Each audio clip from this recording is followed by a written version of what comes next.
for the military coup in Burma. We're freezing U.S. assets that benefit the Burmese government while maintaining our support for health care, civil society groups, and other areas that benefit the people of Burma directly. The president said the first round of targets would be identified this week, and the U.S. is ready to impose additional sanctions. And the Biden administration is putting a hold on a deal brokered by the Trump administration that would have had Oracle and Walmart buy a big stake in the video app TikTok. That's according to the Wall Street Journal. The deal came about after then-President Trump threatened a ban on the app unless an American company took it over, citing national security reasons.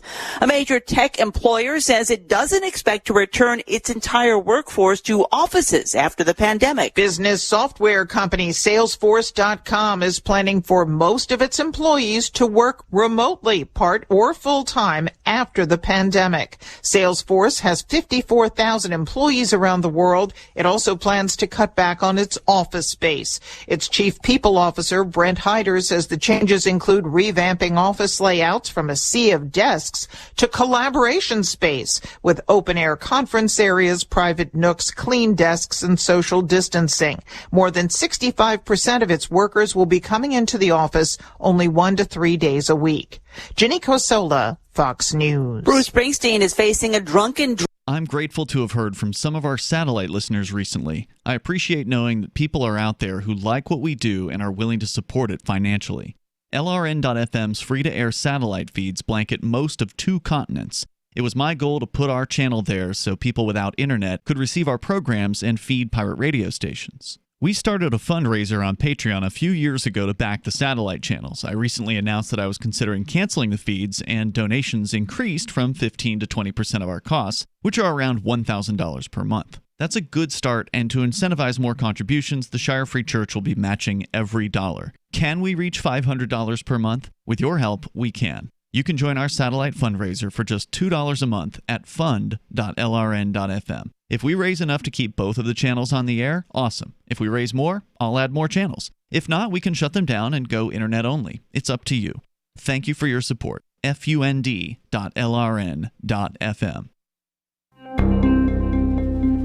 According to a groundbreaking study on anxiety disorders published this week in the New England Journal of Medicine, researchers have discovered that feelings of anxiety can be completely resolved as long as people think about them real hard.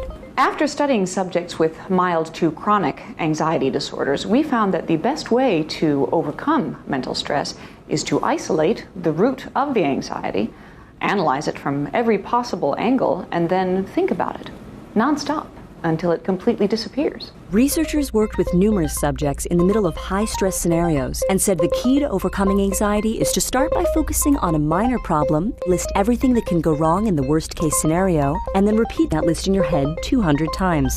After anywhere between 3 to 6 hours of perpetually torturing yourself over things outside of your control, all feelings of anxiety will completely disappear, and you can finally enjoy the remainder of your day. This is the Onion News Network.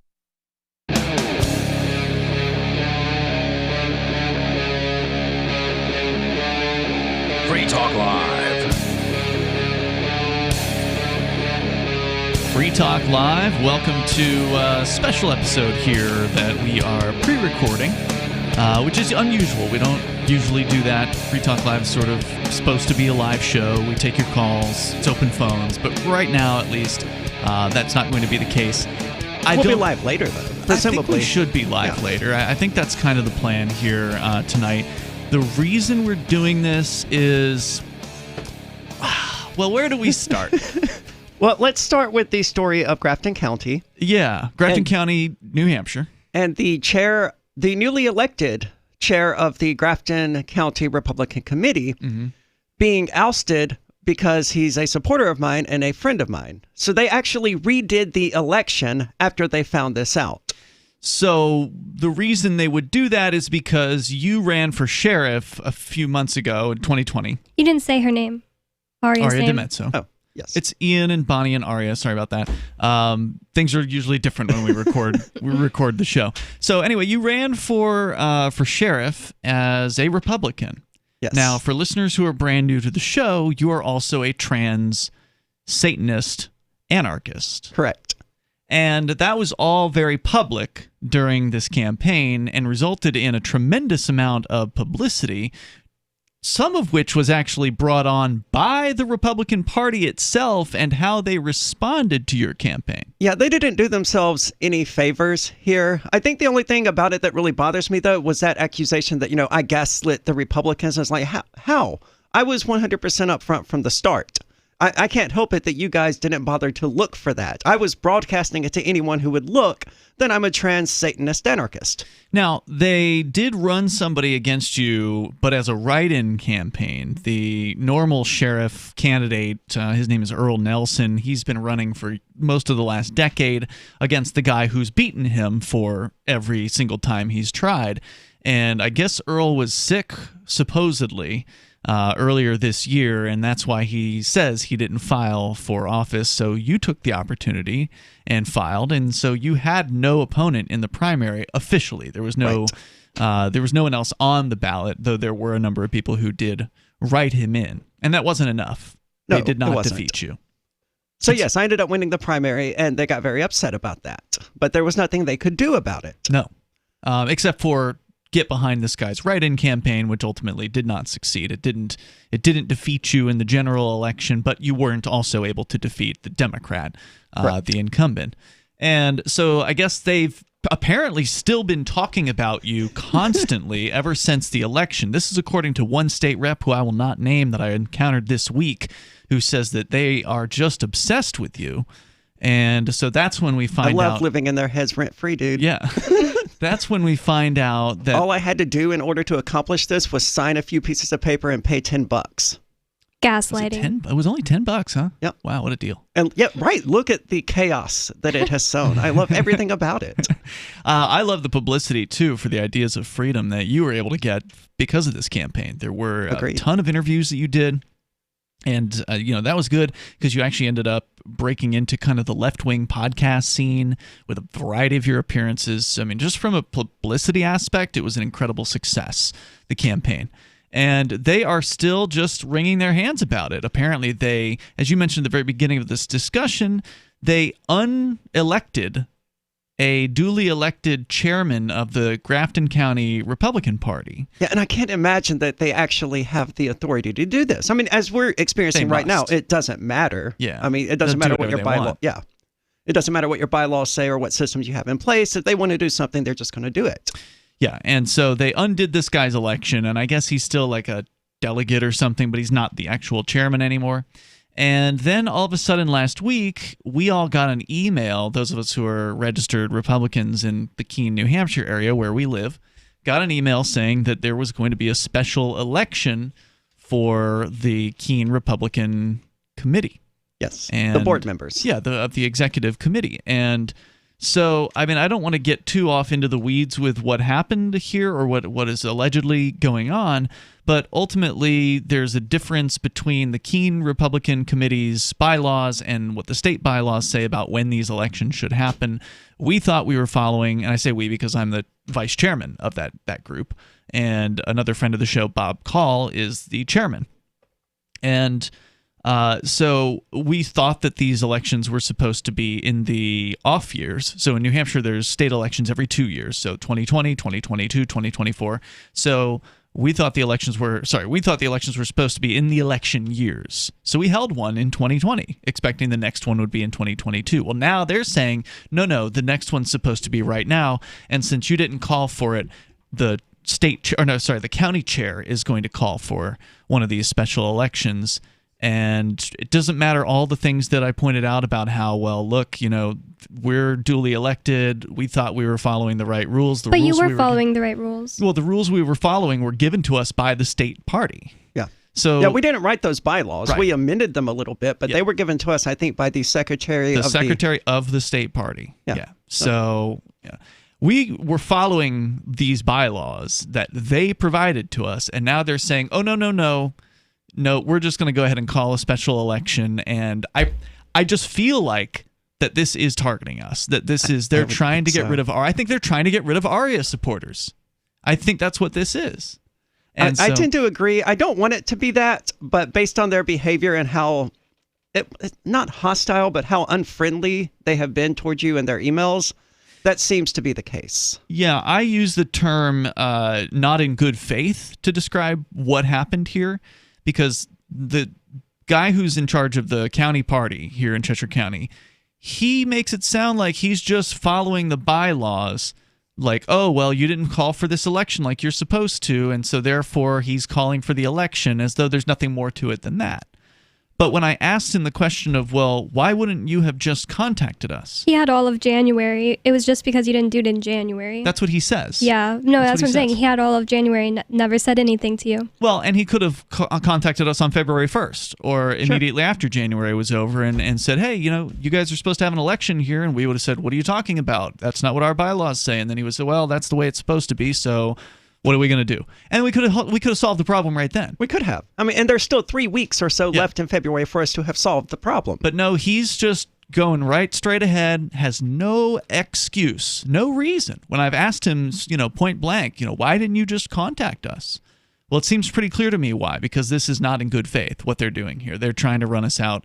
And ultimately, it seems silly to take time off from doing the show live for this, because I'm sure I don't think we're going to have success tonight. But it's going to be good. But it's going to be worth it, because not from a political aspect or that, it matters in any way, shape, or form to save this dying party. And, who cares about what happens to the Republican Party? Do we have time left in this segment to get into the plans? I think we do. Yeah. Okay, so the plan is to nominate me for chair and Ian for vice chair. He's currently vice chair, so his position would stay the same.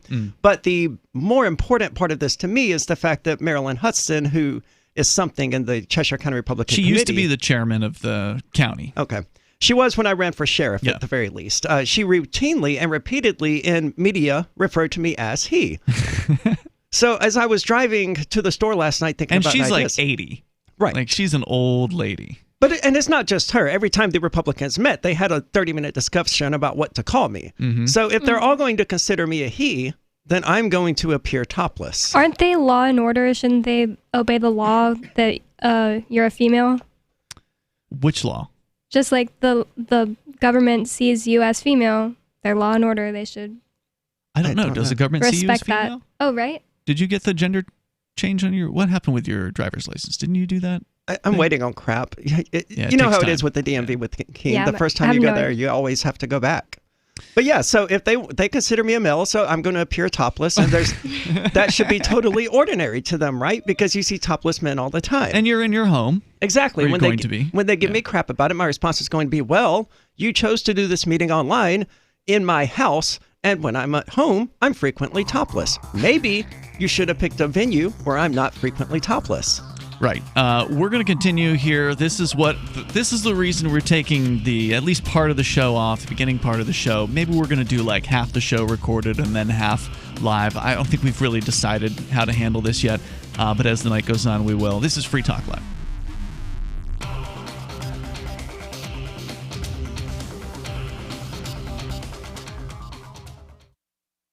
Look, I'm sorry, but you're in for a world of pain if you use Coinomi. The reason is their wallet doesn't support payments. The solution is simple. Let them hear your voice. Message Coinomi on Twitter, it takes 5 seconds, and tell them AnyPay sent you, because they're on the fence right now, and your voice will prove that people care about using Bitcoin for payments. Go tweet at Coinomi now. Or even better, leave a review in the App Store. They really pay attention there. Thanks.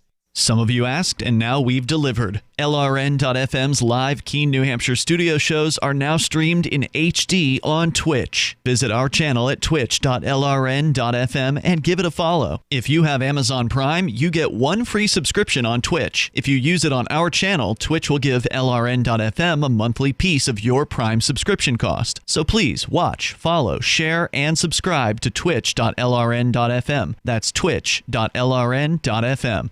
What if the United States and the Soviet Union had fought on land, sea, air, and the astral plane, struggled for dominion across parallel dimensions or on the surface of the moon? What wonders would have been unveiled? What terrors would have haunted mankind from those dark and dismal dimensions? Come closer, peer through a glass darkly, and discover the horrifying alternative visions of World War III from some of today's greatest minds in science fiction, fantasy, and horror. Weird World War III. Available now from Baen Books at baenbooks.com. Are you tired of governments around the world killing innocent people? Stop using their money. There is an alternative. Bitcoin is a stateless, free market, non-political currency. Bitcoin is money that cannot be inflated or controlled by any state. By continuing to use their money, you're perpetuating the killing. Stop doing it. You have an incredible alternative available to you now. Learn it, use it, spread it. Get started with Bitcoin at Bitcoin.com. It's Bitcoin.com.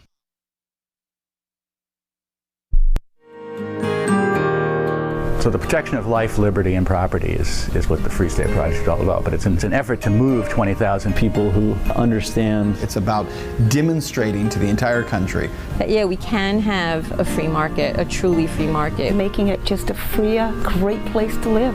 It's the world's largest voluntarist libertarian community, and it's only getting bigger. That's amazing, to be able to move to a place where other people passionately believe in being free and independent. What the Free State Project is managing to do, though, is to put their money where their mouth is. Physically getting up across the country and saying, let's go someplace and let's demonstrate the power of these ideas. There's a lot of kind of philosophy that surrounds liberty. There's a lot of thinking about it and talking about it. But here in New Hampshire, people are doing it. 101 Reasons Liberty Lives in New Hampshire, a documentary by Free State Project early movers. Watch it free at 101reasonsfilm.com. 101reasonsfilm.com. So you've heard all 3 hours of the latest episode of Free Talk Live, and you're still hungry for liberty-oriented audio content? Did you know that we have another 24/7 audio stream at LRN.FM? The Liberty Radio Network airs the latest episodes of some of the best liberty-oriented podcasts on the internet around the clock. In addition to recorded content, you'll also hear live shows like Free Talk Live, originating from our Keene, New Hampshire studio. So listen anytime at LRN.FM. That's LRN.FM. Want to accept Bitcoin at your online store? There's a good chance you already have what you need: a WordPress using WooCommerce and a Bitcoin address. Now all you need to start taking Bitcoin payments on your website is the AnyPay app on your Android or iPhone. Just paste your Bitcoin address into AnyPay, then connect it to your website with our one-click plugin for WordPress. Now your website takes Bitcoin, start to finish, in 15 minutes or less with no complicated steps. Download AnyPay from the App Store today. Yep, we still do email. Drop your email address in the entry box at freetalklive.com, and you'll be kept in the loop with Free Talk Live.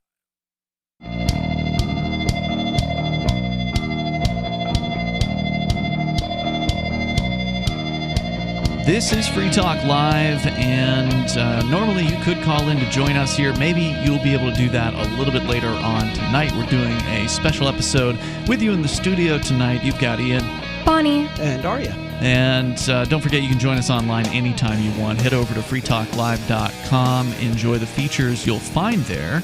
And also want to say thanks to Bitcoin.com. It is, boy, it's been a wild ride for Bitcoin earlier this week, and eyeing that 50,000 mark. Man, by the time this is a recorded show, so by the time you're hearing this, it might be over 50,000. But as of Monday and Tuesday this week, it cracked over $48,000 in a new all-time high, which is up like $10,000 from where it was just a few days ago.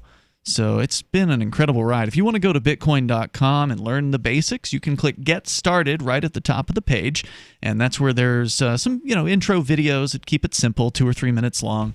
Just sit down for 10 minutes and you'll get the basics on what is special about Bitcoin and Bitcoin Cash as well. So head over to bitcoin.com to do that. They also have a great news site where you can get the latest headlines about what's going on in the world of cryptocurrency. Just go to news.bitcoin.com to do that. That's news.bitcoin.com. So we're talking about this bad faith Republican Party skullduggery going on here in Cheshire County, New Hampshire, which I fully expect that by the end of the show tonight, the Arya supporters will have been ousted. I was told yesterday that they already have 15 RSVPs for this meeting. Well, 3 of those were us at least, because I got one, you got one, and Chris got one. Yeah, but by the time she told me that, this is according to the party secretary, she had told me that she hadn't counted all of them yet. So anyway, it sounds like they're going to turn out as many people as they possibly can. This is what they did when I ran for secretary as well, yes. Yeah, of the Keene Republican Committee. They turned out 15 to 20 people who literally left immediately after the vote, didn't stay around for the meeting. They were just there to vote against me. And they don't know you're going to be nominated for chair. No, they don't, but they should expect it from us. They should at this point. I've been playing pretty nice with the Republican Party here in town. I wanted to. They just didn't want to play nice with me. That's right. Yeah, you never did anything to them except point out how you're actually probably more, in a lot of ways, freedom-friendly than these supposedly small government Republicans. And maybe it was that remark them. that got everyone so upset with Mikey, was him asserting that I'm probably more of a constitutionalist than any of the others. This is the guy who was the former chair of the Grafton Republican Committee. Right. So that's what this is, that's what's going on here tonight. We will update you as, we decide to take over and be live again here in a little bit. We're probably in the studio right now. We're just in the middle of whatever meeting shenanigans is going on. But as you said, you're going to appear topless at this meeting. Now, of course, we're not running the meeting, so in theory, they could try to censor you or something like that. This is why I want another male to appear topless. And I'm sure someone will. Someone like Rich Paul or someone will be bored enough to be like, yeah, I'll do it. Okay. Because in that case, are they going to single me out, or are they going to call attention to both of us? Good question. Really put them on the spot. Right. Yeah. That's the goal here, is to troll them as much as possible on the way out the door. Right. And they're just giving us one golden opportunity after the other. Aren't we doing another trolley thing? I don't know. Are we? Aren't we going to mispronoun them? Yes, we are. Thank you. I'd already forgotten. I'm excited for that part. Yeah, what is this? What's this part? We're going to intentionally misgender all of the people who aren't part of the Keene Libertarian group, like Marilyn Hudson, and I think the guy's name is John, and just all the others. We're going to call John her, she regularly, and Marilyn he, him regularly, and we're just going to wait and see what they do. It's going to be entertaining. It is, and it will be recorded. And you're going to record it, so everybody out there who's feeling left out, don't worry. We expect to have this up on whatever video streaming platforms that we can. YouTube, we can put it on Free Keene library. If you want. Yeah, I signed up for to vote as a Republican for this. That's right, and that's really awesome. So felt dirty. We'll keep you. It does. It really does feel dirty to join the Republicans or the Democrats. It's just, unfortunately, in New Hampshire, there is no Libertarian Party officially that you can join. There is a Libertarian Party, but they're not ballot qualified, so they're just as unqualified as every other third party out there. There's no benefit whatsoever to joining the Libertarian Party, with the exception of the fact that there are some other libertarians out there. That's it. Yeah, and if you want to run for office doing that, you have to go out and collect signatures and all of this other stuff. And that's hard as it is normally. That's like any other time besides COVID time. It's hard to collect signatures. Now it's really hard. And it's snowing. Well, yes, now it is. But, you can collect signatures later in the year. But, you've got people who are now afraid to actually come near you, who otherwise might have, given you a signature previously. So now they actually had to lower the signature requirements. They should have just eliminated them. They really should have. Some states did, but not New Hampshire. So New Hampshire reduced it to what, like 3,500 or something? I think it only reduced it by a third. Yeah. So not effectively useless. Yeah, not a big reduction at all. In a society where people are afraid to reuse the same pin that someone else touched. It's so insane. And to his credit, Darryl Perry did get qualified for the ballot last year in 2020 as the gubernatorial candidate for the Libertarians. So, it can be done. It's just, I got so much more to do with my time than go out and collect signatures. It is a slow, arduous process to go out and collect signatures. Have you ever done it before? I have not. No? Neither have I. No. Yeah. I can't imagine it's much fun, though. No. You got to get someone to stop and listen to you first of all. That's hard enough. And they have to be willing to actually put their name on this thing, and they may not be. Right. And they have to actually agree that you should be allowed to run for office under whatever party label you choose. And they have to be from New Hampshire. They have to be from New Hampshire? Yeah, they have to be, ideally. They have to be at least like residents of New Hampshire. Yeah. Well, they have to be a registered voter, specifically. from New Hampshire. So if you're, and that's difficult when we're right on the edge between Massachusetts and Vermont. You cannot stand on Main Street in Keene and actually get signatures because half the people there are shopping from Vermont or from Massachusetts. So it's a waste of time in a lot of areas. You pretty much have to stand outside of the best place to get signatures in a place like New Hampshire is if you stand outside of like the city clerk's office. Or like the tax office. That makes sense. Because then you know everybody coming in there is going to pay taxes, which means they probably live here. But besides that, the only other place you could do it easily is outside of the election location. You could try it there, like at the election that they have. Like they have these little town elections or whatever early in the year. You could do that. But boy, besides those two places, I mean, there's some. It doesn't sound much fun when you can just sign a sheet of paper and be done with it. Yeah. And one of the perks in New Hampshire is if you run as a Republican in the and if you win the Republican primary, which you did, Aria, in 2020, along with my roommate and Bob Call, who we mentioned earlier, another supporter of yours, then you get added to the what they call the delegate list for the Republican Party state convention, and that allows you to go in and do things like vote on the platform. And that's what got me thinking extra last night. I was like, how can I troll these people as much as possible? I was like, well, I can go topless, but they'd probably actually ask me to leave if I did that at a physical location. At the convention, Yes. So I was like, but there's a meeting Wednesday. That's right. I can do it there. So we'll keep you in the loop as this develops. Coming up, we do have things to talk about here tonight, including Cuba, where there have been some interesting developments happening in Cuba ever since the death of Fidel Castro, ever since he's been out of office. And there's another important big step going in towards the direction of more freedom to be in business in Cuba. We'll tell you about that coming up here. And later on, you might be able to join us. It's Free Talk Live.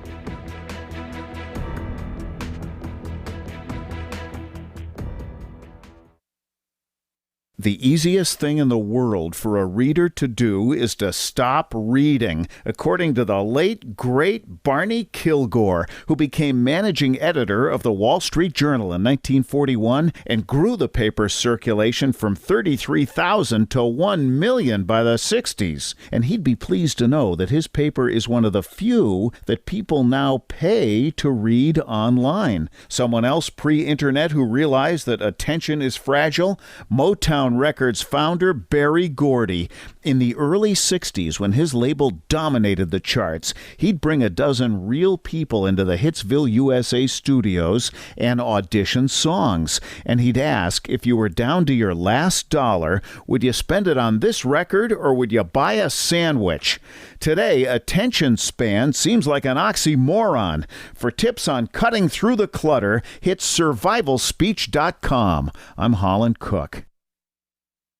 Free Talk Live. I think it corrupts people over time. I mean, I don't think a homosexual is not going to be perverted in 5 minutes to turn to bestiality.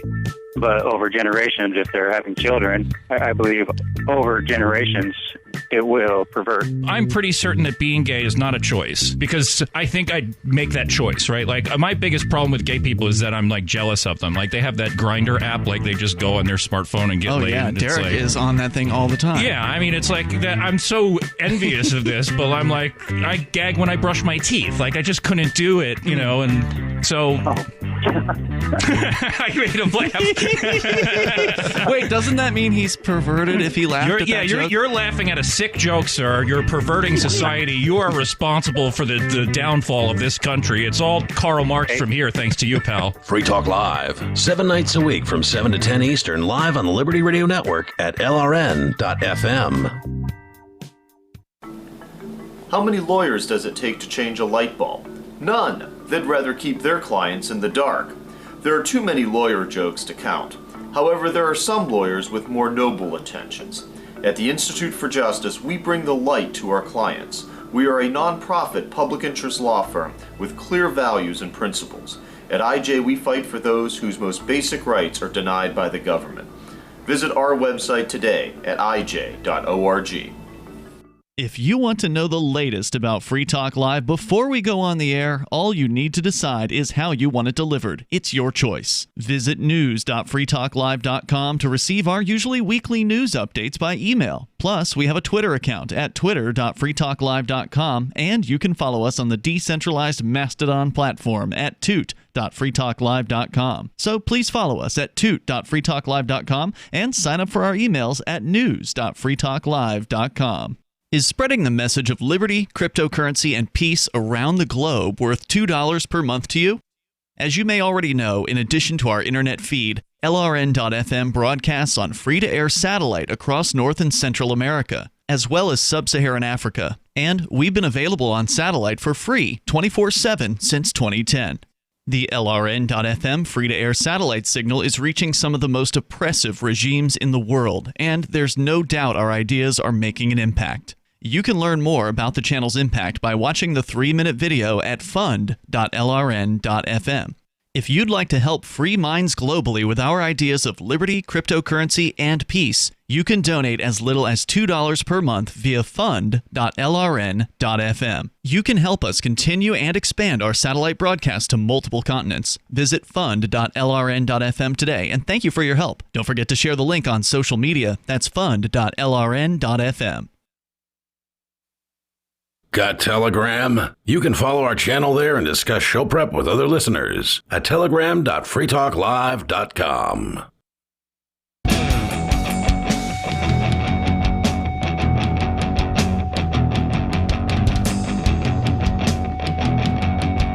This is Free Talk Live, and we are here on a special, what's called a mixed episode of Free Talk Live, where later we're going to be live and we will have open phones and you will be able to call in about anything you want, as we explained that the reason earlier in the show tonight. But there's stuff in the news to talk about here. Do want to invite you to freetalklive.com. Check out our social website that we launched at social.freetalklive.com to compete with Facebook and big tech. If you're not on there yet, please drop in, see what you think of it. I think it's pretty slick. It's a pretty nice looking site. Aria, you've been using it? Off and on. Okay. Are you still on Twitter still? I am still on Twitter because Okay. I've got like 2,000 and something followers there, and I don't just want to. Did you set up lose the that. Did you set up the IFTTT yet? I have not. Okay. It is on my list of things to do. Understood. What's the IFTTT? If this, then that is what it stands for. It's a website that it was free for many years. They now have a paid tier finally because they got to make money somehow. But what they do is they allow you to connect your social media to sort of triggers. So if when I post to social.freetalklive.com, IFTTT allows me to automatically cross-post from one to the next. So I only have to post to one place, and then it goes to my other social medias after that. So it's pretty nice. It automates the process, so I don't have to go on social.freetalklive.com, then go to Twitter, then go to whatever other sites I might be on. I can just do it all in one place. So it makes it automated, which is pretty sweet. So the story I said we were going to get into here is out of Cuba, Havana. CNN reporting Cuba took a long-awaited and likely irreversible step toward massively expanding the island's private sector over the weekend. On Saturday, Cuba's communist-run government announced that Cubans will soon be able to seek employment or start businesses in most fields of work. Wow. They couldn't before? No, it was a communist country. So before you would have to have the government tell you where you could work, and you would be able to work for the government in whatever governmental industries were allowed to exist. That sounds like The Giver. So they're What's that? opening up competition. Go ahead. What's The Giver? Oh, that's a utopian book about, when you turn 12, you get assigned a job. Mm-hmm. Just like that. You were saying about Utopia? I don't recall what I was saying. Okay. Because now I'm thinking about The Giver, because I remember reading that when I was in the 6th grade, and I don't really remember much about it. I do remember it gave me chills because it was very dystopian. It's super good. That was my first dystopian future book that I got so obsessed with when I was in 6th grade too. I'm not familiar with it at all. So they assign jobs, and then what happens? Well, it was a really weird book. There was no color whatsoever in the world, and who knows by what technological or spiritual thing they were supposed to have achieved that, but it was that one person was designated to know a lot of things that the rest of society wasn't allowed to know. Okay. And that was the giver, and he shared that information with one particular other person because the giver got old and he was going to die. And this younger person, I think his name was Jonas or something. Yeah. He decided that, it wasn't good for him to be able to see color. He was so stunned for having seen color for the first time in his life that he was like, everyone else needs to realize the reality of the world they live in. So he ended up fleeing this compound, and as he did, supposedly all of those lost abilities, like seeing color and memories and stuff, returned to the people that he left behind. Oh, that's cool. When was this book written? Is this an old book? It's by Lois Lowry. It's oldish. I think maybe the 80s, but I'm not sure. Maybe the 70s. Have you guys ever seen Pleasantville? No, but I know Reese Witherspoon is in it. That's correct. I've seen it, but I was about the same age then, and I don't remember as much about it as I do The Giver. In Pleasantville, everything is in black and white. It's like this sort of old town, back in the 50s, perfect place. And it's all black and white. Just to give you the summary of the movie, it's about these two teenagers from the real world that get zapped into this TV show called Pleasantville. And so they're stuck in this TV world, and it's literally in black and white. So they go from their color world into this black and white world. And it's really about this sort of eye-opening experience of taking this black and white place and colorizing it over time with things like feelings and excitement and sex and like all kinds of cool things that end up happening in this world. And it's a really neat movie. I highly recommend it. Okay. It sounds kind of similar. I don't know if it's, maybe it's got some similar themes as The Giver. They made The Giver into a movie as well recently, didn't they? Yeah, I think it had Meryl Streep in it. Did you watch it? I did watch it, and I didn't like it as much as the book, but I liked the book a lot, so... So Cubans were restricted to working in just 127 officially approved private sector job descriptions previously, prior to the weekend. They could choose between one of 127 different jobs to do? I don't know what level of choice they actually had in this. That's a good question. Some of those legalized activities over the years included working as a barber, tire repairer, palm tree trimmer, or a dandy, as the government referred to Cubans who dressed up to pose with tourists for photos. But many Cubans chafed that the government's list did not include opportunities created by recently increased access to the internet and Cubans' own seemingly limitless ability to innovate and invent. Now they will have the ability to work in over 2,000 different fields. The new measures for self-employment approved by the Council of Ministers will expand significantly the activities one can carry out. A new and important step to develop this kind of work, tweeted Cuban official Marino Murillo Jorge, the reforms czar, who has been overseeing its glacially paced attempt to modernize the local economy. Self-employment and capitalism were all but forbidden in Cuba until its near-total economic collapse, brought about by the fall of the Soviet Union, then the island's largest trading party. Now, so they're not actually allowing private sector, they just expanded the list of allowable jobs. Well, I mean, self-employment being one, right? Yeah, so they can start businesses now. Okay. Which they could not do previously. Wow. In any meaningful sense. I don't know if this is like ignorant. Maybe there already are some of them doing this, but I wonder if that means like more like YouTubers will come out being like from Cuba. Like could be because they actually have some internet there now, which they hadn't had up until the last decade or so, basically. Wow, that's tragic. And it wasn't great several years ago. I remember Photography Is Not a Crime's Carlos Miller was reporting from his visit to Cuba. This was probably 4 or 5 years ago. He was at one of the like high-end hotels, and even there, the internet wasn't that great. Like spotty at best. Well, it's an island. Well, that's no excuse. I mean, there's plenty of islands that have multiple internet trunks leading to and from them. So it's government run. And so, of course, the internet's going to suck, right? I mean, I presume the government's in charge of the internet there. Maybe they are deregulating that as well, because that's ultimately what this story is kind of about, is how over the years Cuba in the last decade or so has slowly, even CNN describes it as glacially paced as far as its attempt to change, slowly has been rescinding regulations and making it so people can actually do some innovation and create products and services there, which is exciting. And this is all made possible by Fidel Castro's death, essentially, correct? Basically, yeah. When he hadn't died before he kind of fell out of power. He was getting pretty old, so he got replaced by, I believe his brother's name is Raul Castro. And Raul almost instantly implemented some changes, some more market-oriented changes, and that may be a stretch to call them that, but there was some changes. And so we've seen these sort of baby steps over the years, and it's ultimately been a very good thing for the Cuban people. So it's blaming the fall of the Soviet Union for Cuba's economic collapse, when, of course, the reality is it's the failure of communism. And well, obviously, but they're not going to blame that. Right. It's CNN. So, I mean, and even if they do, it wasn't real communism. That's always what the commies will say. Yeah. But in this case, the Soviet Union failed because communism is a failure. And so that's why Cuba is failing, because communism is a failure. Same reason Venezuela is failing. Correct. And they will continue to fail until they finally change things for the better. In the meantime, people will be hungry and sick, and it'll be awful. We'll continue with more about the good news from Cuba and your thoughts coming up later on Free Talk Live. Hi, I'm Derek J. I don't want a politician to represent me.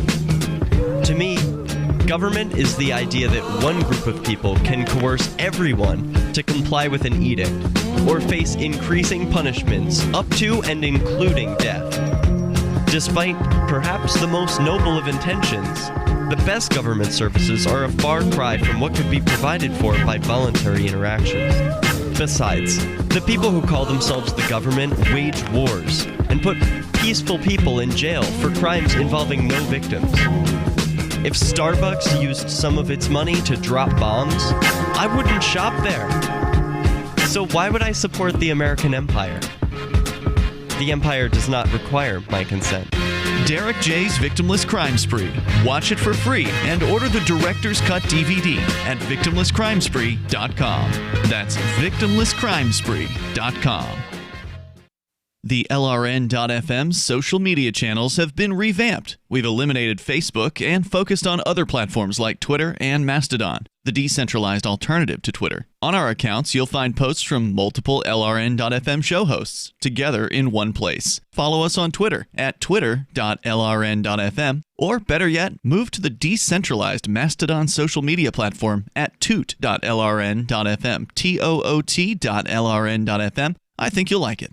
Bitcoin.com has launched a trading platform at local.bitcoin.com, allowing you to buy or sell Bitcoin Cash via dozens of payment methods like PayPal, Venmo, bank deposit, remittances, or meeting in person with cash. There are no ID requirements to sign up for and use the site, and all communications between buyers and sellers are encrypted. Finally, a global trading platform that respects your privacy. Visit local.bitcoin.com to get started trading Bitcoin Cash. local.bitcoin.com.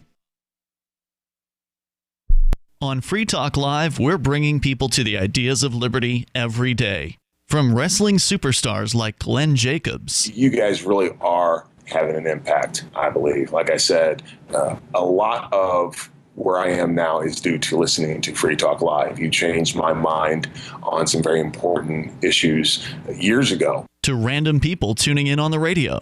I was kind of stuck in the left-right paradigm. I heard your show by chance on a Saturday night.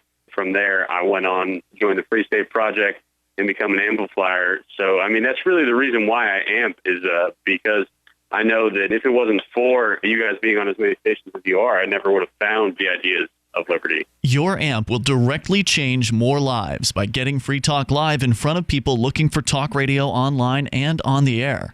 When you amp Free Talk Live, you get perks like access to the AMP-only Facebook group and AMP podcast. Visit amp.freetalklive.com. There are lots of ways to listen to Free Talk Live. Our podcast has been around since podcasts began, and now the FTL feed is loaded with content besides our full show archives. Did you know that we make it easy for you to customize your podcast subscriptions? We have different feeds, one that includes only our full shows, one with just the Daily Digest, and our main feed that includes everything. You decide what you listen to. It's quick and easy to customize your feeds at feeds.freetalklive.com. That's feeds.freetalklive.com. I'm crazy about My Magic Mud. This is the most important oral care product created this millennium, and I'm not kidding. We all have different opinions on politics and issues, but we all have mouths. And I want yours to be as clean as possible, with teeth as bright as they were meant to be. I will never be without My Magic Mud. It's a little surprising, but man, does it work. If you only listen to one thing I say ever, go to mymagicmud.com and get 20% off with code FTL. mymagicmud.com, code FTL. Do you appreciate what we do? Help us advertise, market, and promote for just $5 a month at amp.freetalklive.com.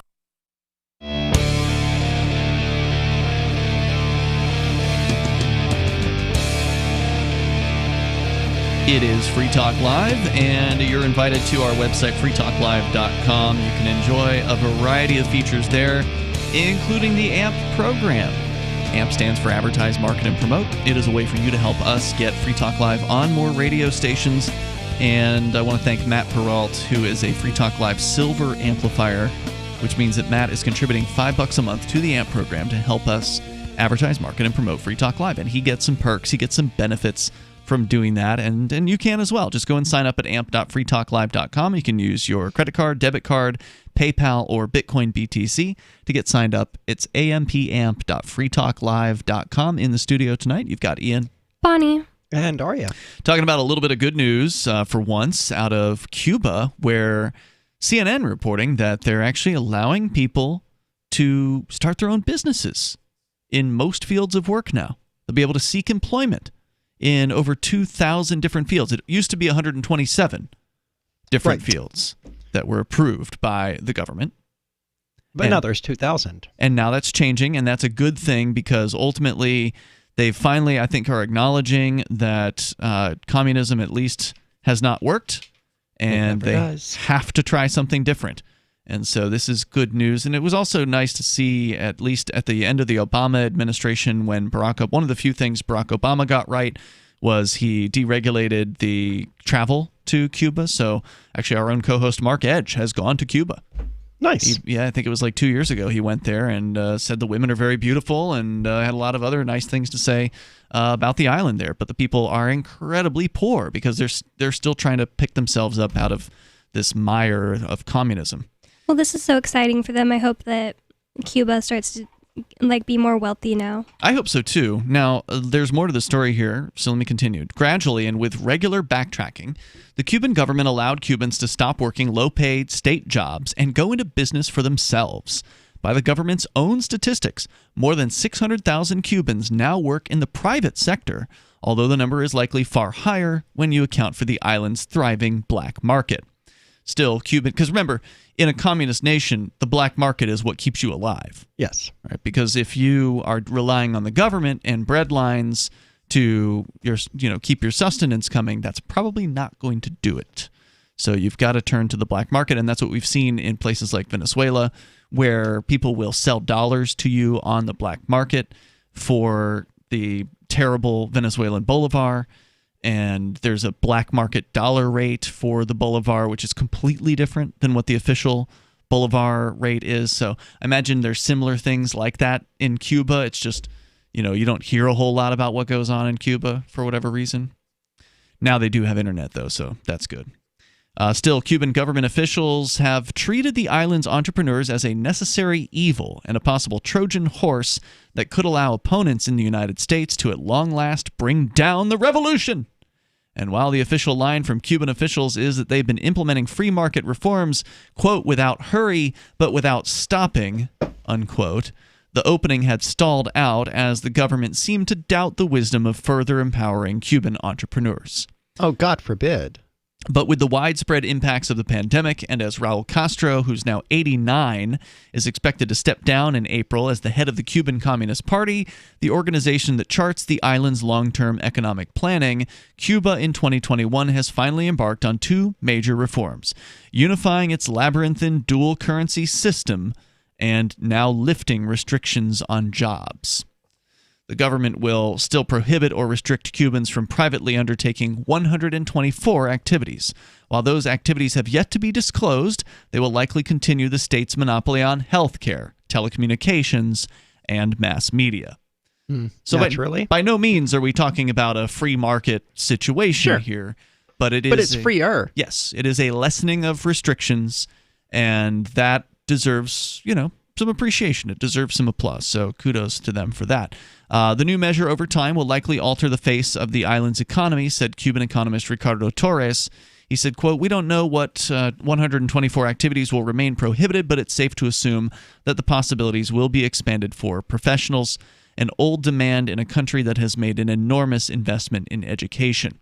Unquote. The changes come, too, as Cuba seeks to improve relations with the U.S., and according to the story here, after 4 years of a barrage of new economic sanctions from the Trump administration. Quote, "This is long overdue, it's welcome news, and the United States should affirm that the embargo was never intended and will not be used to penalize private enterprise in Cuba." This was according to Senator Patrick Leahy from Vermont. And he continued saying, "After more than half a century, isn't it time to repeal a Cold War embargo that has failed to achieve any of its objectives and has only made life harder for the struggling Cuban people?" And if that's one thing that can come out of the Biden administration, then I support it. Sure. People in countries like Cuba and Venezuela should not have their lives made more difficult by the United States government. Their enemy is the government of their country. And by the U.S. government saying, "Oh, we're going to stop you from doing business with people in the United States, all of you Cubans, all of you Venezuelans," well, then you're making the United States their enemy when it didn't have to be. The United States, the people of the U.S., could have been their business trading partners this whole time. We could have been helping the Cuban people to whatever extent it was able for them to, participate in the economy. We could have helped them in creating businesses. We could have helped them in importing products and exporting products from their island to make the world a better place. But because, politicians decided Cuba bad, the Cuban people have been suffering extra because of what people like Donald Trump and his predecessors. Yeah, the politicians aren't going to suffer as a result of this. And I love what Ron Paul had to say about embargoes, because so many politicians view them as some sort of more peaceful alternative to war, but they're not. They're a prelude to war. Sure. They're almost never a alternative. And I'm sure they kill people. I'm sure many Cubans have died as a result of the United States embargo on Cuba. And isn't the U.S. the only country that's still embargoing them? It wouldn't surprise me. But I don't know. I don't know where you go to get that list. I don't either. But I can't imagine it's many beyond the idiotic, stubborn American United States government doing it. Yeah. Who do they think it hurts? Why would anyone think that telling a people of a country that they can't trade with you in some way is going to dethrone their government, is somehow going to destabilize their government? Well, lots of Trump people think that everything needs to be made and manufactured and everything in the United States, and that's how we create wealth, and that's how we make America great again. But in reality, we need stuff from all over the world to be traded for a great society. Well, if you want to have the ability to create wealth, you need to have the ability to source your products from anywhere in the world. Yeah. Because if you're limited to just the United States, then you're going to pay too much in a lot of cases. Probably in most cases, you're going to pay too much for a product that you can get from a place like Pakistan or Cuba or wherever the labor is cheaper. Because if we're just talking about people in a factory putting a thing together, you want to get that done as cheaply as you possibly can, because when you can get those products cheaper, it keeps more money in the pockets of the people in the United States. Yep. So I mean, I understand the mentality of buy American, make American. I get the mentality, but it's short-sighted, and you are actually cutting your nose off to spite your face by doing that. Because when you buy American, most of the time you're paying too much. And if you paid twice as much for a thing that you could have gotten for half, then you have half as much as you could have had. Right? Yeah, you don't have as much money left. I have no idea what it costs to make a T-shirt, how long it takes in labor hours or anything like that. But your T-shirt at Walmart that you got for $6 or whatever, it would not be $6 if it was American made. Oh, hell no. And the people who work on things like that in other countries are very grateful for those jobs, and they need those jobs. And the fact that they'll work for cheaper is just proof that they would do it, and that they need it. Not that it's not like they're being slave driven. Well, some of them are. Well, in some cases, there are slave manufacturing companies. Well, I'm not advocating for that. No, obviously not. But you're right about what you're saying, Bonnie, and that is that the people in those countries, they take factory work jobs because it's better than what they had.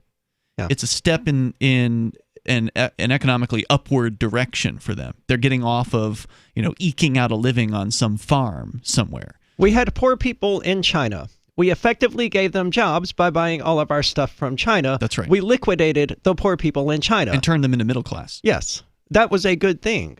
Ultimately, it was. And the funny thing is, you talk about the Trump supporters, buy American, buy American. Well, the people on the left aren't that much different in a lot of ways. Like, they're anti a lot of these factories in a lot of these other countries. And you even had Biden, within days of taking office, announcing all these Buy American programs for the government, saying the federal government has to buy American in these different programs or whatever. Biden did this? Yeah. I didn't hear about that either. Look It sounds really Trumpy. It's awful. Look it up. I believe you. I just haven't heard about it. I believe you too. They're all the same. We got more coming up here. Exactly. And you can join us a little bit later. This is Free Talk Live.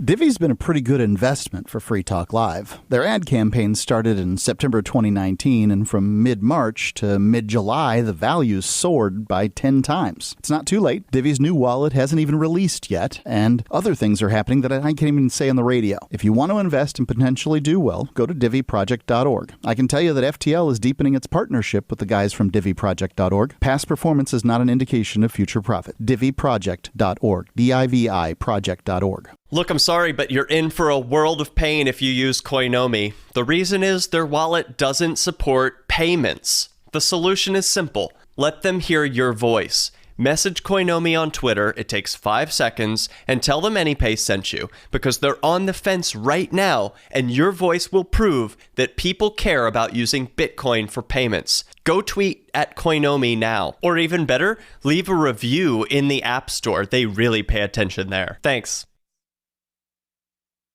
There are basically two types of advertising: direct response and branding. Radio's great for direct response with its low cost to listener ratio, but audio can't be beat for branding, which is a longer term endeavor. You want to be the first thing that someone thinks of when they think about your product or service. If you have a local business that you want kept top of mind in your community, call the station. If you need national reach, Free Talk Live's got around 200 radio stations, millions of monthly listening sessions, can suit all budgets, and if we don't think we're right for you, we'll tell you. Email me, mark@freetalklive.com. What if you want to hear the latest episode of Free Talk Live, but all you have is your phone, you forgot to download our archive, and you have no data connection? You can call our Listen line at 641-793-0191. That's a long-distance number, so you may incur charges. If not, listen as long as you want. 641-793-0191. The Free Talk Live Listen line, 641-793-0191. The latest episode of Free Talk Live continues with Hour 2 up next after the news here at listen.freetalklive.com. Presenting their side, I'm Lisa Lacera, Fox News. House impeachment managers making their opening arguments in the impeachment trial of former President Trump. Lead impeachment manager Jamie Raskin accused the former president of plotting the deadly riot. Trump incited the January 6th attack, and when his mob overran and occupied the Senate and attacked the House and assaulted law enforcement, he watched it on TV like a reality show. House Minority Whip Steve Scalise tells Fox News the evidence does not support that Trump is solely responsible. The evidence has not been laid out that this is President Trump, who should be the one held accountable for breaking into the Capitol, the people who actually have been arrested. Trump's lawyers will present their side later this week. Federal prosecutors are appealing the release of a Pennsylvania woman accused of using a pipe to break a Capitol window during the riot. The FBI says Rachel Marie Powell is seen on video shouting instructions through a bullhorn. President Biden is asking the nation's highest court to uphold Obamacare after the previous administration's attempts to end it. The Biden administration's request came in a letter to the Supreme Court. It praised Obamacare for ensuring millions of Americans, but the government under former President Trump sought to kill the Affordable Care Act mainly on the individual mandate it contained. It required people to get insurance or pay a financial penalty. The Trump White House called that mandate and the entire ACA by association unconstitutional. The Biden administration letter says the government is no longer of that opinion and that no more legal briefs are needed before a high court ruling expected by June.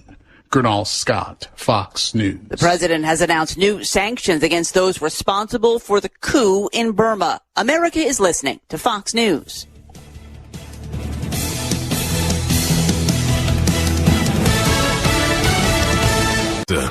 Why are you still going to the post office? Do it all online with Stamps.com. Avoid trips to the post office, print postage, send invoices, letters, or packages, and schedule pickups right from your home or office. 24/7. Get close to 10% off first-class stamps, up to 40% off priority mail, and up to 62% off UPS shipping rates. Go to Stamps.com, click on the microphone, and enter code FOX for a 4-week trial plus free postage and a digital scale. Stamps.com, code FOX.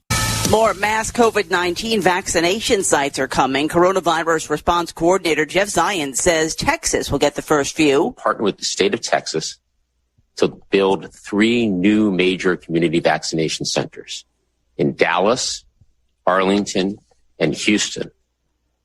Communities hit hard by the pandemic. He says the administration has plans to open similar sites in more states in the coming weeks.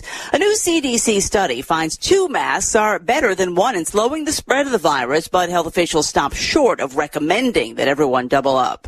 A new poll finds there may not be enough Americans willing to get vaccinated to stop the spread of COVID-19. About 1 in 3 U.S. adults are skeptical about COVID vaccines, according to an Associated Press NORC Center poll, which finds 15% are certain they won't get vaccinated. 17% say they probably won't. Many expressing doubts about the vaccine's safety and effectiveness. 67% say they do plan on getting inoculated or have already done so, but the government's leading infectious disease scientist estimates at least 70% of the population needs to get the vaccine in order to stop the spread of the virus. The poll also finds resistance runs higher among younger people, those without college degrees, Black Americans, and Republicans. Lillian Wu, Fox News. The list of nominees for this year's class of inductees into the Rock and Roll Hall of Fame are out. They include Jay-Z, the Foo Fighters, Tina Turner, and Iron. I'm grateful to have heard from some of our satellite listeners recently. I appreciate knowing that people are out there who like what we do and are willing to support it financially. LRN.FM's free-to-air satellite feeds blanket most of 2 continents.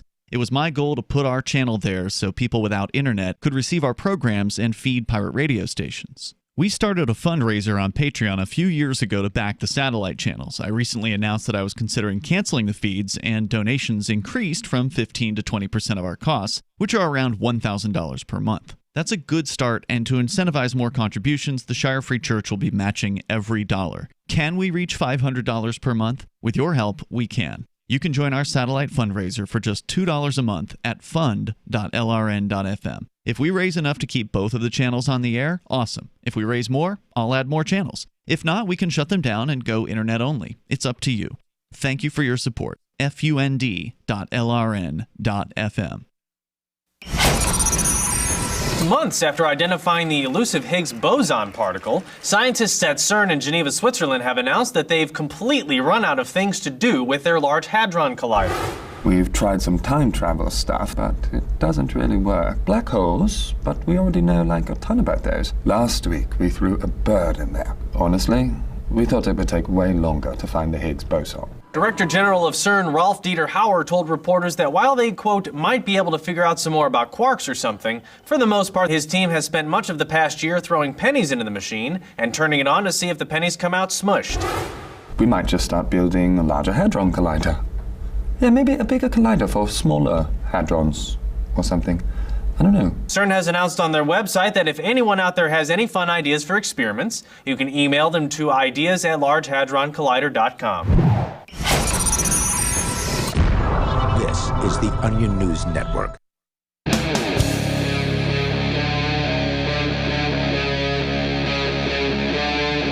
Free Talk Live. This is Free Talk Live. We're kicking off the second hour of the program. Coming up here, a YouTuber is getting press here in New Hampshire for a live stream First Amendment audit of Town Hall out on the Seacoast. And boy, these bureaucrats are not happy about what happened. I'm surprised in New Hampshire they're not more accustomed to this. It's the Seacoast. That's different than Keene. They're very accustomed to being recorded here in Keene. Seacoast, not so much. Keene has always had a, civil disobedient, street activist, direct action kind of contingent, and that hasn't been the case out in other parts of most of the rest of New Hampshire. So we'll get to that story coming up here in a moment. With you in the studio tonight, though, it's Ian. Bonnie. And Aria. Just a moment ago, we were talking about Cuba and how they're reducing the amount of government regulations and government mandates on who can do what as far as working is concerned. There's more private options now than ever before in Cuba. People can become entrepreneurs now, which they couldn't do previously. So there's a lot of really interesting things happening there. If you've been to Cuba and you want to comment, call us a little bit later when we open the phones up tonight, because as I mentioned earlier in the show, we're doing a special mixed show where part of the show we're recorded, which we are right now, but a little bit later we'll be here in the studio live. So stick with us. That part is coming up. But at the end of the Cuba discussion, we ended up getting into talking about, for whatever reason, Biden doing a Buy American order. That's so surprising. And is it, though? I mean, because as Bonnie pointed out, there really isn't a difference between these people, right? The Republicans and Democrats. Donald Trump, Joe Biden. I mean, Trump was more entertaining, but ultimately, they're all continuing the same policies for the most part. Trump is entertaining more consistently, but when Joe Biden starts talking about kids stroking his leg hair or whatever, that is hilarious. He is infinitely more entertaining than Trump is. True. Biden is unintentionally entertaining. When he calls his daughter his dead son's name and says, "This is my son." Yes, that too. So President Biden, this is actually from the whitehouse.gov press release section here. This was actually January 25th. So that's, 5 days after he took office? That's how soon he issued what's one of the myriad of executive orders that he has issued since he has taken office. So it was clearly a priority to him. Oh, yeah.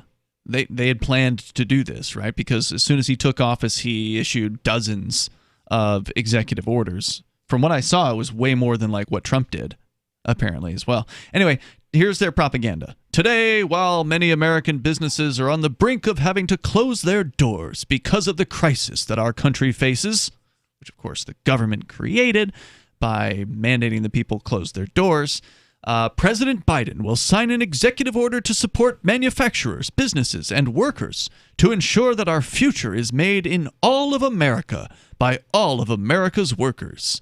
With this order, President Biden is ensuring that when the federal government spends taxpayer dollars, they are spent on American-made goods by American workers and with American-made component parts. Isn't it fascinating that this is almost the exact opposite of what Cuba did? Good point. Cuba became a little freer, and the United States is like, no, we want to scratch that socialism itch a little bit more. The executive order. But the thing is that presumably the conservatives should love this, right? This is all about Buy American, and it is pretty commie. Yeah, it's weird that Aria and I hadn't heard of it at all. I heard of some of the executive orders that he did, but not this one. Well, right. I mean, is the right-wing media or the right-wing talk radio going to praise Biden for this? No, they're going to ignore it. Even though even though if Trump did the same thing, they would have praised him for hours and hours on the air. This executive order fulfills President Biden's promise to make Buy American real and close loopholes that allow companies to offshore production and jobs while still qualifying for domestic preferences. President Biden's executive action will ensure the federal government is investing taxpayer dollars in American businesses. How about just let the taxpayers keep their dollars and invest it how they choose? That would be what freedom would be, yes. It would be superior to what he's trying to do. It sure would. But they've already stolen the money, so... So this is basically a bailout for failing American companies that can't compete with companies that are actually producing things that we are buying and that we do want to buy. Yeah, that's definitely a way to look at it. Not surprised to see more bailouts from the government. Those investments will help create well-paid union jobs and build our economy back better so that everybody has a fair shot at the middle class. They will buy from all of America, including minority entrepreneurs and businesses in every region in our country. And they'll support the manufacturing capabilities and technology needed to build a clean energy future and strengthen our national security and give our workers and companies the tools they need to compete globally for decades to come. What the hell is even manufactured in America anymore? Jobs in retail? Yeah, we sell the stuff that other countries manufacture, but there are some manufacturing plants that do things. I mean, there's, for instance, a company here that I think I don't know if they actually probably don't even manufacture the equipment. There's like a medical supply company here in Keene. Yeah. I think they manufacture some things. I'm trying to go through my mind to see if I remember anybody in my life ever working at a factory, and I really don't. My dad said he did in the 80s. Mm-hmm. The executive action is part of the president's broader commitment to increase investments in manufacturing industries and workers in order to build back better. The president is committed to working on a bipartisan basis to advance this work, including with members of Congress who have been leaders on Buy American and Buy America for years. And they go on and on and on and on here about this about thing. The glories of patriotic socialism. Yeah, and let's see. So then they talk about the executive order. The dollars the federal government spends on goods and services are a powerful tool to support American workers and manufacturers. Contracting alone accounts for nearly $600 billion in federal spending. Federal law requires government agencies to give preferences to American firms, however. Those preferences have not always been implemented consistently or effectively, and some of these requirements which shape how the government preferences domestic goods and services and what it buys have not been substantially updated since 1954, during the Eisenhower administration. It is long overdue that the U.S. government utilizes the full force of current domestic preferences to support America's workers and businesses, strengthening our economy. And by the way, that's BS, because it doesn't strengthen the economy, and you touched on this, Aria, when you steal money from people first and then hand a fraction of it back to them. Yeah, that's not helpful. No, that is... It's weakening the economy a little bit less than you were a moment ago, but it's not much of an improvement. Correct, because you're taking money out of the hands of the people who earned it and who know how best to spend it. Even if they don't spend it in the way that you think is best, they are the ones who should make those decisions. They are the ones who deserve the freedom to make those choices. And so to take away their money out of their hands and then give it to preferentially treated companies, because, again, if I'm a business owner and I've earned, whatever living that I've made, I've sold whatever product it is that I've sold. If I wanted to spend that money on something from China or something from Cuba or something from outside of the United States, now I'm unable to do that. And instead the government's going to go and spend it possibly with my competitor now as a result of that. Point. So not only does it take away your opportunity to make the choice, but it also possibly boosts your competition who's willing to pander to the government. So it's not an improvement for freedom, and it's not an improvement for the American economy. The president going on here talking about all these actions he's taking.